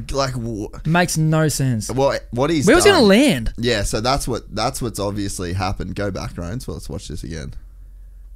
And like he's jumping on these like factory bikes that are just worth like hundreds of thousands of dollars, just frame casing. And he's on like an RM250 or something. Is he? RM250. Look at that helmet, dude. Oh my god. Have you ever seen that, Ryan? I think I had seen it. Bruh. Yeah. You've literally got like Jeremy McGrath there. Yeah. 1-800 collect you'd Fox see him. gear. You'd see him. How cool is their old gear though? Like their pants and shit. That's fucking vintage. I've got one of those bikes. That one right there. That's vintage. Yeah, got one of those bad boys. The boys was like, what the fuck is this guy doing? Yeah. What the He's fuck wearing was that about? Is he wearing sunnies? Yeah. LBZ, baby. Yeah, I also had that long sleeve there. Did ya? Yeah, loved LBZ. Fuck, I love this. This is for all of the AFL fans Yeah, that are tuning in right now. whoever used to would like. have never Nah, seen I've never any talked of about this in my life. Really? Never. Oh, I fucking love it. Dude, that bike right now, if you Would it be worth money? I bought mine for $7,000. No! Yeah. So one that I got stolen, fuck. Yeah. Oh, My 2002 CR125? be worth a packet, bro. There's Emig, one of the best dudes to ever race Supercross. They were just so confused. They just didn't know what was going on, eh? Watch him. It's like, I'm just standing here, and the next minute's like, he just keeps launching onto my bike. Dude, the crashes that he had. I know, he's actually nuts. Yeah, real nice dude too. But did he actually have anything wrong with him, or he's just like, fuck it, I gotta launch it to make money? Dude, that's the thing. Like, and Deegan was the same. Like, that's one of my favorite lines from the Deegan podcast was where he's like talking about people that hate on him for making money. He's like, hey, there's the fucking jumps. Yeah, go you and do send it. it. You pussy. do it. Yeah, you do it. Literally said, because these were just guys that came from nothing. Yeah, 100%. Just nowhere. Yeah, little gutter kids. Yeah, and it's the same as like Jackass, Who was the bloke that did the first backflip? Oh, that was Kerry Hart. Yeah. Another guy, just. And now you're like, obviously, you dated Pink and shit, but like. He's married to her. Oh, yeah, that's what I meant. Sorry, married. Yeah. They had kids and stuff. I thought they broke up for a bit. Anyway, I think they did. That's like People Magazine. I don't know too much, but when he did first on that sketchy backflip on that dirt thing and then launched into the water, I was like, fuck. Yeah. Do you remember that or not? The first backflip ever? Yeah. So he landed a sketchy like.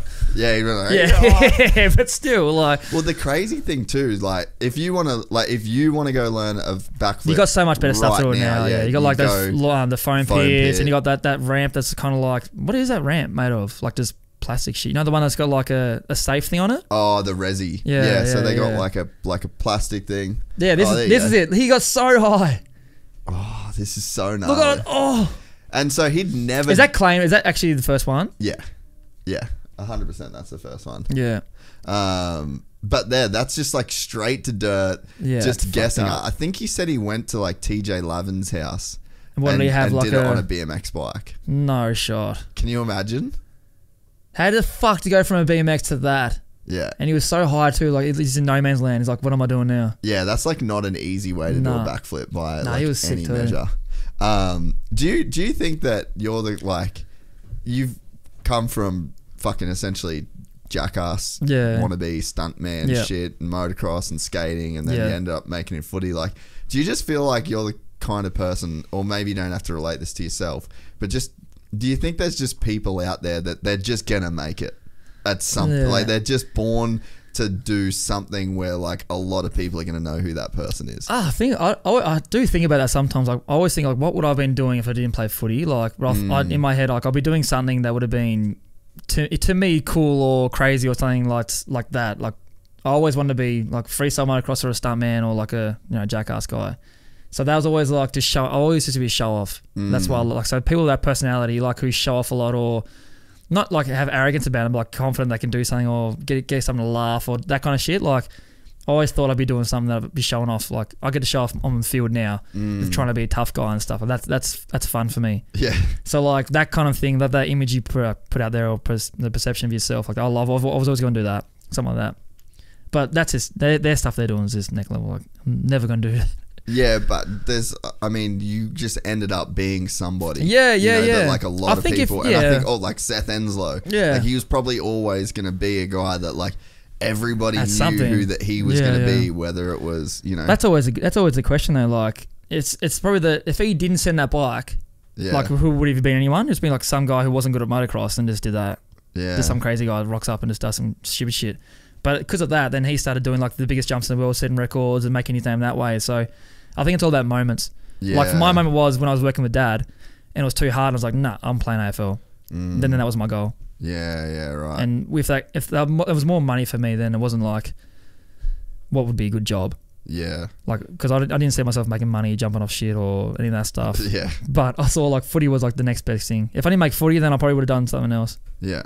Yeah, because I wonder that a lot of times, like with guys like yourself, like, you're around people. I get fucking paid to be around people that have like done shit that's worth talking about. Yeah, 100%. And everyone's just got like a vibe about them to where it's like, it just makes sense that person is like famous for doing something, There's some people I see like that are famous for like TikTok stuff, like I don't know, like just like weird viral shit. I'm like, no, that's kind of annoying.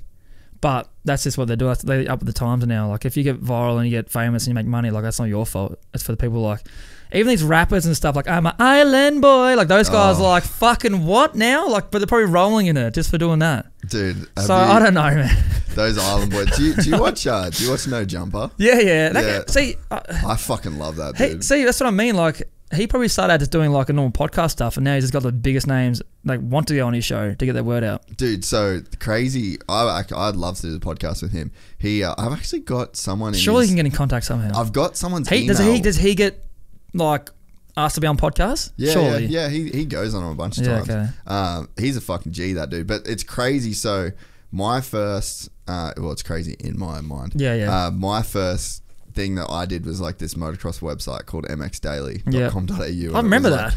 Nah, you don't. Was it wasn't a magazine? Nah, it was like an online thing. It was like one of the first like blogs in moto in Australia. Okay. And then that's why I was like, I'll buy a camera and then I'll like make shit and I'll put it on the internet because no one else. This is before YouTube. I was putting shit on Vimeo. Yeah, CRG. And but he I know there's no one else would surely. I still got a fucking Vimeo channel with like, all this old shit. Yeah. But he started exactly the same thing, but I think it was called We the People, or like it was like it was just a BMX blog. Yeah. And then that's what he was like, fully into BMX, and then he was doing he owned like this BMX store. Yeah. And then these guys would come in to do his podcast, like BMX guy, but then there was like rappers that were like friends with the BMXers. Just lingering around. Then he'd interview the rappers, and then his rap thing got big. Good on him. And you just think like, that's just a dude that was like always gonna be, something. Like, well, he had like he would have had ambitions and stuff. It's all about like your mental. Like, what do you want to do? Like, if you can, that's what I keep like relaying back to the Seth thing. Like, if you're not gonna, no one's gonna do that. Or if you think like you could be really good at something, like why wouldn't you go for it? Or it's hard if people like see someone come up and like, well, I can do podcasting better than him. Like, what the fuck would he be doing? It's like they've put the time and effort into it. Like, it's always going to happen for you. Or if something, you have that drive and that professionalism, you want to do something really well, like you said it before, like you don't do it half-ass. Like if you did this half-ass, like did an episode once in a blue moon and kind of invested in like a nice table and mics and stuff, then you're not going to be where you're at, are you? Yeah. Surely not. Yeah. No, so it's that's what I mean. Like it's what you put into it and your work ethic and your drive and like obviously where you want to get to in life. But I definitely, what you said before about like, you're not that good of a footy player and you just like work real hard.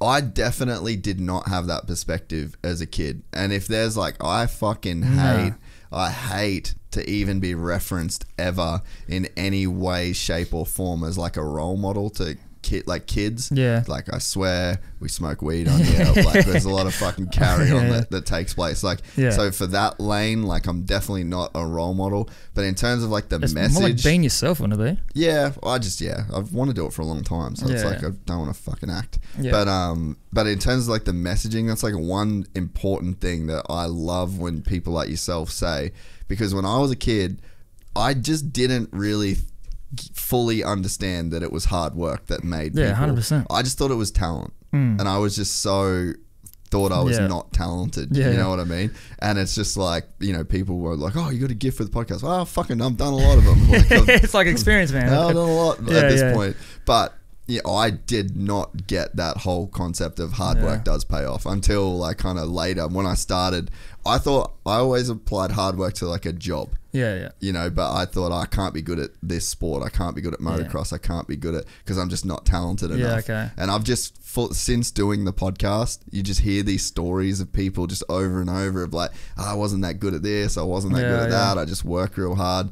I think that that's probably like the most important message to get out there. Yeah. And on that as well, like I think if you don't think you're talented at one sport, try, or you are good at one sport, try other. I always tell these kids when I go to clinics, like, try as many sports or as many things as you can, because you don't know what you're going to be good at. Like, I was good at AFL and I was good at other sports too, but when it came down to it, it was like I was the best at AFL out of everything I tried. So why wouldn't I try with that? Like, if you're saying like you didn't feel talented in certain things, like obviously you're not going to be doing podcasts as a kid, so you wouldn't know that's going to be your future, eh? Yeah. So if you felt like less talented at one thing, it's because probably you weren't like the best in your class or the best in your club doing that. Yeah. So that's where you probably get like pigeonholed into saying like, oh, I'm not talented growing up. Like, you don't really know about hard work until you have to get put in place and try it, like to do it, because you can do hard work at school, but like it's fucking school. Like, I know some kids are full bookworms and book nerds. Like, that's probably what they are really good at. Like, they're good at maths and science, like you like that kind of stuff, science, and doing well with grades or whatever it is. Fucking like, loser. Just you get picked on for that, but like that's what you're good at. I wasn't good at any of that stuff. I was like, well, I'm not going to be a tech person, or I kind of actually love tech, but I'm not going to be someone who's going to be working in a office or something like that, sitting behind a desk for the rest of my life. I can't do that. I have to be outside. Yeah. I have to be like really active and stuff. So just knowing that you've tried a lot of things and you can find out what you're good at, because there could be something random that you're good at. Yeah. So that's what I'll always tell you, just try as many sports. Like, I'm at an AFL clinic. I'm saying just try any other sport as well, because you never know. Yeah. And I think too, you don't enjoy something until you're good at it. Exactly. You know what I mean? Exactly. So it's like you kind of... Why the fuck would you keep doing it if you don't like doing it? Yeah, and it's but that's like the job. See, I don't know. When I say like the average person, it's hard to like say, because they don't have that opportunity to like do something they love doing, like I do. Yeah. So if I bitch about like football, like, oh, it's a job to me, which it is. It's obviously business. Like I've been cut before, so I know it's like they'll get rid of me in a heartbeat. So why wouldn't I like just think it's a job? But I love that I get to do something that I enjoy doing. Like, it's a fucking good job. So I'm always going to give it everything I've got. But I don't feel sorry. I don't feel sorry for people that are working offices and they go, oh, I fucking got work on Monday. It's hard jobs and stuff. Like, you can kind of change that. I know some people can't. Yeah. Because they probably don't have any other skills. Well, you can, but it'll take a long time. Yeah, yeah. Like, so that's the problem. You can definitely try to do something else, but I'll just say, when you're a kid growing up or in high school, just try as much shit as you want. Yeah. And so what sort of not advice, but like, what's your style with your kids now as like a guy that's kind of made it, and your kids are old enough to know that you've made it, and they watch you do games, and they watch you fucking do good, they watch you do bad. Like, what's the lessons that you try and instill in your kids? Like the most important lessons? The first thing because obviously I've got money and stuff, I don't want to like spoil them, but I do see those moments when they've got like, if he wants a new scooter or he wants a new toy or something, like I just give in like, well, I can buy it for him, let's just get it for him. But when I've gotten older and experienced like with my child and stuff, or my children, is like making him earn it. So like everyone says, like you get silver spoon as a kid, like whatever, like you didn't earn anything, and you see a lot of that with these private school boys or whatever it is in footy now. Like they just think they deserve games, or they should be playing and they're not playing. Like they get that little entitlement, that little butthurt mentality. So with the kids, I was making sure they earn everything they get. Like they just got to earn it no matter what. And with Chance, my son, he loves like coming to my footy games and doing stuff around football and always hanging out with me. He's always on my hip. He's like a tagger. He's always there. I don't say, he doesn't play AFL yet. He plays rugby. Yeah. Because like that's what his mates are doing. So I'm like, let's go play rugby, play soccer, play basketball, whatever. If you want to play AFL, just do it. I don't push him into doing that. Even though it'd be awesome if he did and he was good at it, because then he'd be able to pay the bills and I'd be able to retire early and look after me. But no, I just like let him be him. Like whatever his personality is, if he wants to do something else, and just go for it. Yeah, and what about in terms of like, work ethic and, like those kind of lessons in that sense? Like what's the most important shit to learn? I think you either have it. Like for me, like if you want to work hard at something, like it kind of, because I watched my dad and he was a hard worker, so I was like, oh, that's what it takes. Yeah. But if you don't have that like father figure or something, you just got to figure out someone that you can idolize or who you do idolize and see what they do. I know it's hard sometimes because you probably can't get in contact with a player or a motocross rider and see what they do behind the scenes, but it's all about homework and just doing it that way. I know, I can tell you right now to your face, it takes hard work to be very good at something. It's not just going to given to you. So it's just hard to say that. But the reason why we do clinics and stuff is to teach these kids these things who might not be seeing it from other people. So it's a tough one. But yeah, I don't want to say you're born with hard work, because you don't want to fail. That's just what I've been growing up with. It is. That's like kind of. It's hard, man. Like it's a hard thing to say. Like, how do you teach a kid hard work when if they don't want to do something, they won't do it as a kid. Yeah. Like there's different age groups.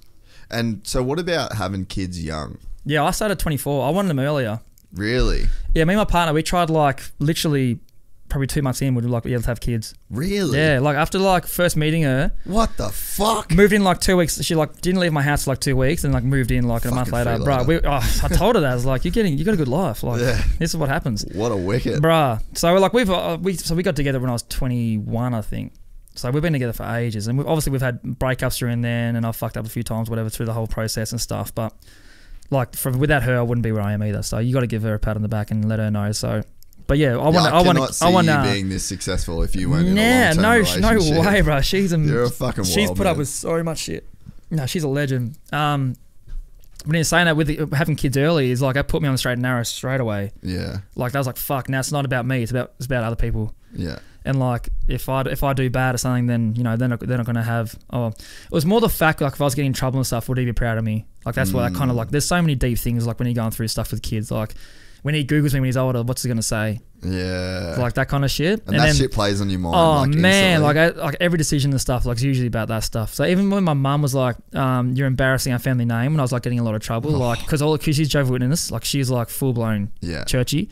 So like when she'd go to the congregation and go to the meetings, like her like she'd, your son Mitchell, what's he up to now? This run of my kid. Blasphemous. Oh man, but yeah, so that kind of stuff always plays in you. And I was like, you know, I want to make her proud again. That's why I've changed a lot of shit.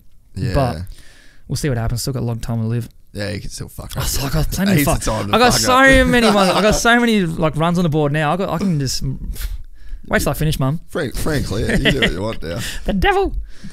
No. Yeah, because I can. Like I was just speaking to one of my mates yesterday. He just had his first kid like 2 weeks ago. Yeah, and he was like, it's so funny seeing that transition, man. Like even seeing the Instagram post, like, oh, I fell in love with you straight away. Like all this like really like corny shit. But man, it's like true. First time you see that little that kid, like, bruh, like it's you don't even know it and you love it. You do anything for it straight away. It's the weirdest feeling. But like even when I see it now, like people post about their kids like have newborns, I'm like, oh man, it's ugly baby, and like I know I know you love it, but like come on, man, don't have to post that stuff. But it's honestly the way you feel. Like you don't know what to do. It's like, oh my god, I love this thing. Yeah, that's what he was saying. It's the feeling like you don't have it with anything. Unless maybe a puppy or some shit. Like that's probably the best thing you get close to. Yeah, but even then, like it's like it's not your kid. The puppy's not. I haven't talked about. Anyway, that's another story. But yeah, he said he's like, I was watching his missus go through this. He's like, it's the craziest deal because you're watching your missus go through this shit and you can't do anything to help her, bro. And you're just like, fuck, I'm so helpless, useless. You can't do anything. I'm so useless. And then he's like, and then the fucking kid pops out, and then everything in your life before, he's like, you're just looking at a fucking crazy, kid. It's the corniest shit, but like it's only one feeling you can ever have of that, and it's like a birth of a child. Like it's crazy, man. Does it change as you have more? Huh? Does it change as you have more? Like the second one, you're just like, fuck, big deal. No, because I went boy and the girl, so I've got another girl on the way now. So I reckon the third time I'll be like, I know what's going on, so I'm better prepared for it. Like the second one, my first baby was breech, so it was C-section. Yeah. And the second one, Charlie, she came out like the traditional way, and I was like, fuck. Like, okay, that's what they're talking about. Real. Yeah, but even the C-section, man, like they're so ruthless with it. Like, and this is a whole, I don't know what you guys want to listen to. Mate, when they're cutting open, like they're just like just dragging it out, and then like I hear you cut the baby's cord, and I was like, I didn't know what was going on. I was like, this is not what I was expecting, man. Like, this is a fucking no fucking book can prepare you for that shit. Straight alien. And then like, the traditional way was like more like, I've seen that on movies. I know what's going on. Yeah. But when she just cut her open, I was like, no, what is this? They're like, yes, stand on the other end, because a lot of people pass out. I was like, nah, I'm a man. Like, show me. I was like, oh my fuck. It's probably looked the exact same as your eye. Yeah, 100%. Fuck. Have you seen that picture? Go on Robbo's Instagram. Yeah, my Instagram. This is a heavy shot. I fucking love this. I don't know if there's a video on there or not. Yeah, I got shit mixed. Yeah, so what happened? So I just went back with a flight, and this a guy from the other team, the old team I used to play for. You know when I say it. His elbow just copped it sweet in my eye. Can you post a lot, eh? Yeah, it's all about. Fuck, your missus looks like a G. Yeah. Oh, that's so hectic. Yeah, so I had so that happened before half time, and like I was like, fuck this. And like when he was jabbing, it was the worst pain. The staples felt fine. Yeah. But that coming when I was stapling my top eyebrow near my eye, that just felt rank. Like I didn't feel pain. It was just like just a weird stapling, literally like a staple gun. But yeah, they had that. How does it look now? Have you got much of a scar? No, it's when like it scars a little bit. You just have to be like in a good light to see it. Yeah. But I've had shitloads of like stitches and stuff. That was my first staples. Fuck. But yeah, that was gnarly. That was like literally they were happening before half time, and then just went in and got stapled up, and I was back out of the field, and the bloke's like, "What the fuck? What happened to you?" Like one of my good mates, Eddie Betts. So like I ran up to him and like tackled him, and I got up, and he literally like looked at me and goes, "What happened?" Like no one really knew about it. So have you got a video of this shot? Yeah, I think so. Probably go up. I put it on the the. Oh fuck! It's like this is one of my gaming montages. I just like that. Just smack me in the face. How's the bruh? Yeah, this is my gaming stuff. You look like the hardest cunt in the world on Fortnite. For So I was playing that. Bang. Yeah, it was fun though. I like that kind of stuff. Like, yeah, that's when I love blood. Like, if I get blood, like they try and give you towels and that. I'm like, nah, don't touch it. let it go good photo first. Yeah, that's no joke. How's the like when your skin pops? It was just like it must be you feel like a quick rush to the wherever it is. And you're like, oh shit! Like you just feel like you hear nothing, and then like you're like, oh, okay, you always do that first. Like, is it gonna bleed or not? And then you're like, yeah, it's fucked. But it's all good. I don't mind it. Yeah, it comes with the game, man. Like if you get more blood rules, you look like a mad dog. Yeah, that's character. Yeah. Do you still so you just fully enjoy like just I love playing the thrashings. I love playing games. I hate everything else about it. Yeah, right. Everything else. Like trainings, like I like doing some sort of training, like staying fit and getting paid to stay healthy and that. Like I don't hate meetings and everything, but it's just like I've been doing it for so long. It's so repetitive. Getting better as a team is awesome. Like seeing our trajectory and where we're going, like that gets me like really excited, and like I love that part of it. Like sometimes doing clinics and like repetitive stuff when you absolutely spend after training, you got to go out do functions and that's me like, yeah, man, this is tough. But in saying that, like it's one of the best jobs in the world, man. Like you're a professional athlete. Like we don't get paid like the American sports do, but yeah, it's handy to have that security. Are you like naturally fit? You reckon? Nah. I gut run a lot. So there's blokes in our team who are like really good runners. What's a gut run? Gut runner. So like you're not fit. Oh, you're not like you're not going to beat these guys, but like in a game when there's a ball in a body and I've got to like run to beat people, like I'll just like gut run it. So it comes from like down here, not from like your lungs. Yeah. So they call that gut running. Like you just like get through the pain, get through the pain and go do what you gotta do. But like running laps and stuff, I hate it, man. Like that's right now. I hate running laps. We run like this morning. We ran 6 1-minute runs, like fast as you can go for like 1 minute. 1 minute rest, and then we did 6 30-second sprints. Like it doesn't sound like much, but we're doing it with like no recovery and stuff. And then a 5 minute all out. Yeah. So that was like 7:30. Finished at 8:30, or whatever it was. And then by the end of it, you just feel sick. Like I'm done. What's your when you like gut running in games? Like what's your headspace? You just don't think about it. You just get it done. But some blokes like it hurts so much, you just don't do it. You just can't do it because you're in pain. But we run like 13 to 14 Ks a game, so it's a fair bit. Yeah. And the game like 120 minutes. Lot, 120 minutes. Some blokes run like 16 plus Ks and they're freaks. Like they're the naturally fit fuckers. So would you I could run a 3K now, like in about 10:30 or something like that, 10:40. But is that good? Yeah, it's pretty good. Like the best runners in AFL running like below 10s, like 9 minutes, and that's like pretty good pace. AFL, for heavy boys, because we're pretty heavy for like runners. AFL boys, like, is that the fittest code you reckon in Australia? In terms of like us, and it's all different fitness. Like our repeat sprints, like the NRL boys, probably wouldn't be the same. And like I'll watch some of their training. They do like tackling and then resting on the ground and get up and go. Like that's hard fitness. Yeah. Like jiu-jitsu, they'd be like that, like being wrestling fitness or whatever it is. I like long distance and repeat and like a 360-degree game. Like that's just full on. Like would be more than soccer. Be more than NRL union. We run way more than those guys. Yeah, just different running, and the body shapes, like they're like fucking 100 plus. All their blokes 100 plus kilos. Yeah, I'm like 89. Yeah. So that makes a. There's a couple dudes though in the AFL that are just fucking specimens. Yeah, we've got a lot of like. I reckon that's like the best physical athletes. A lot of girls say that too, so that's always a good thing. Yeah. I reckon AFL boys have got the bods. Yeah, because you can have best of both worlds. You can be tall and kind of thick but athletic and ripped and stuff. Like that's what you kind of are. Or you can be like whatever you want. Really, any body type can play our game. Yeah, usually, like with NRL, you got to be thick and fucking just it's more like a beast, man. That's like that. Just powerful beasts those guys are. The NFL, like you've got to be within like measurements and shit. 100%. And there's like combine. We've got blokes who are like nearly like I don't know what the word for it is. It's just a very small person. They're like 1.5 or something like that. They're like really really small. Caleb Daniel, he's one of the best players in the comp. So what's his name? Caleb Daniel. Go to his Go Caleb game. Daniel. He wears a helmet. He's so small. He wears bro. a helmet? Wears a helmet, yeah. There's only a few blokes wear helmets. Yeah, that guy. Fucking helmet. He's very attractive too, but like he's very, very, very small. Very, very, very small. Yeah, yeah. I don't know how he's tall. quite little, yeah. Yeah, I don't know how tall he is, but like, I want to see his helmet. yeah, we get one of him playing. Where's his fucking lid? I don't know. He doesn't have any photos of him wearing a helmet. Yeah, well, makes sense. I I think he must take it off. Go to like Google and type in Caleb Daniel. And then I want to see like the biggest fucking. The biggest guy on our team, our biggest guy in the AFL.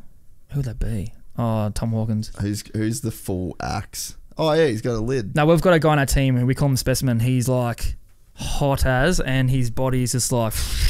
Really? Yeah. Type in oh fuck, what's his name now? Damn, I forgot his name. Oh, dude, there's like the one thing about Burleigh, there is that much puss getting around Burleigh when you're down here. Like you just go anywhere on James Street and it's just like a parade that just goes past. It's crazy. And you know what that comes with? What? Just Adonis men too. Marcus Adams. I don't know how I forgot his name. Type in Marcus Adams. You just see these dudes that are just absolute skyscrapers with these 12s just every day just walking. 100%. Go like one of the go to any of those. Look at the one up here.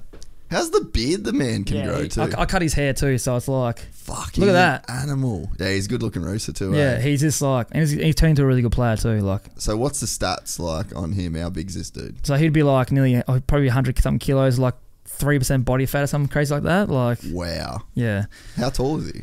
190 something, 194, 195, maybe. Yeah. He's a fucking. But there's a lot of blokes like that in the AFL. Yeah, that's what I mean. It seems like the AFL has. Oh, is that him there in the middle? Which one? That. Yeah, that's his old team. Yeah, right. Yeah, you can just see like the size comparison. Yeah, he's just a beast. Yeah, so there's just some big boys in the. Yeah, you get all types of shapes. You get blokes like a lot of 100 plus kilo blokes, but everyone's like between like I'll say between 80 and 90. That's like probably the average. Yeah. But like they're all ripped and can run all day and do a lot of other things like jump tall. Yeah. But and you're getting hit from just different everywhere. angles. Yeah, that's probably the best thing about it. Like you don't know where it's coming from. That's probably the worst thing in my mind. Best thing for me is like you get a sense of it though when you're out there, like where everyone's coming from. Yeah. That's why I always think like NFL and stuff. Like how the fuck do they not know someone's behind them about to knock the ball out of their hands, or they don't know where the bloke's coming from? Like it's literally just in front of you.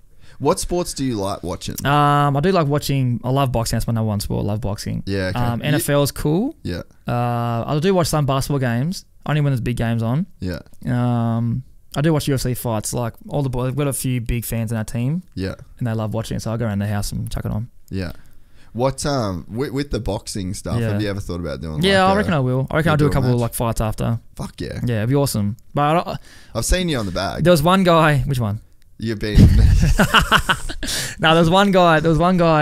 A footy player who boxed after and got knocked out, and I was like, "Fuck, man! If that happened to me, it'd be pretty embarrassing." Yeah. What's the clip? Can we find it? Oh, I don't want to post it now because he actually passed away. Oh, like recently. From that? Yeah, no, from that, but like from like other stuff. Yeah, so I was kind of like, I don't want to laugh about it now. Yeah, but he got clipped. But he got clipped. And I was like, "Fuck, that made me double think." I'm like, man, like a lot of people would want to see that happen to me, so like it would sell a fight easy. Yeah. But like if it did happen, I'd make sure I choose a bum. Yeah, I'm not fighting anyone that can actually throw hands. Is there anyone that you would fight? Oh, yeah, but if I say it, we'll be straight in the paper. Yeah, let's go. No, I'm not going to. I'd love to do it for you, man, but I can't have it. Don't do it for me. Let's do it for you. Let's get that PPV bag, Wait. I'll come back on before I retire and like call out some people. Oh, that'd be fucking awesome. We'll do it. I promise you that we'll do it. Yeah, because that's good for you, not me. Have you got to bounce? Yeah, I got to go soon. You got to do the kid thing. Yeah, I'm already missing pickups. It's 250, so I'm not going to get there. I've enjoyed you. Mate, honestly, like, it's funny how long it's been in the works for, and to finally get done, I'll be watching it, probably smiling the whole time, like, that's what I thought it was going to be like. But no, it's cool. I really appreciate you having me. I was saying before, like, you're doing it the right way, and it's awesome to see. I'm sure a lot of other people look up to you. It's a good platform to see, like, how to get it done. No, I appreciate that. And I've said it before as well, but massive fan of. I don't like AFL at all. I don't watch. AFL sucks, man. Don't watch it. But I want to come watch a game. I'll get you tickets. Tickets are easy. When does we started in March? We started in March. I know, it's age. That's what I mean. When did you finish? We finished in September. Oh, I should have gone then. You should have. Yeah, that was a big game. I probably wouldn't got your tickets then. Like that was like the finals. Oh, I know someone though. Oh yeah, you know me. Yeah. And Sammy. Sammy's gonna pay for the tickets. Sammy just. I like getting Sammy tickets. He's gonna pay for them. Does he know everyone? Yeah, he'll get tickets to anything. Yeah, you want to go to Canelo Plant? Done. Yeah, quick flight. Who's gonna fly us? Have you been to any big fights? Nah, man. They're always like in the time, like they're always like December or May or like, you know, Cinco de Mayo, like those big fights I want to watch. Like, or Floyd's always in season. Yeah. He's never in like September to fucking December. Dude, I've been in Vegas for... And can you even get a ticket if you're there? Oh, I've never even tried, man. Yeah. I actually regret that about living there. Like, I never went to any football games. I just never did any of the cliche shit. What'd you do? I fucking worked. Yeah. I worked and then just chased girls Gambled, like a dickhead. No. But that's not being a dickhead. That's just living the dream. Yeah, true. Especially in Vegas. Yeah. Oh my God, you're Aussie? Oh man, every time we went over there, it was like, what sport do you guys play? Oh, they don't knock football, but like, oh, it's kind of like rugby and soccer. Oh, you play Aussie rules. Okay, cool. I was like, yeah. And he's like, oh, you guys are so tall. I'm like, yeah, well, yeah, whatever happens. Got that long, long personality. But yeah, I was in Vegas for like Manny and Floyd. Oh, I was what? That same weekend. Nah, I'm off here.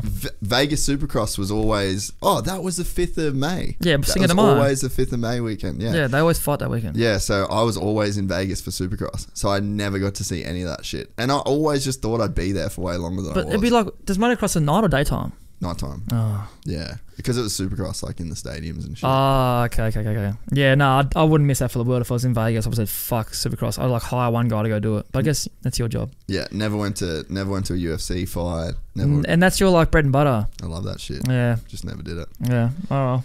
All right. Well, Mitch Robinson. Thank you. Thanks for having me. I really appreciate it. Shout out Gypsy Podcast. Thanks for doing the bike test with us the other day. Stay tuned for the vlog. Yes. Stay Fuck, I tuned. forgot about that. Yeah, doing the vlog for you, mate. And who's editing it for us? Roans. If you can get that done ASAP, mate, the fans are waiting. I promise them the world and nothing's coming.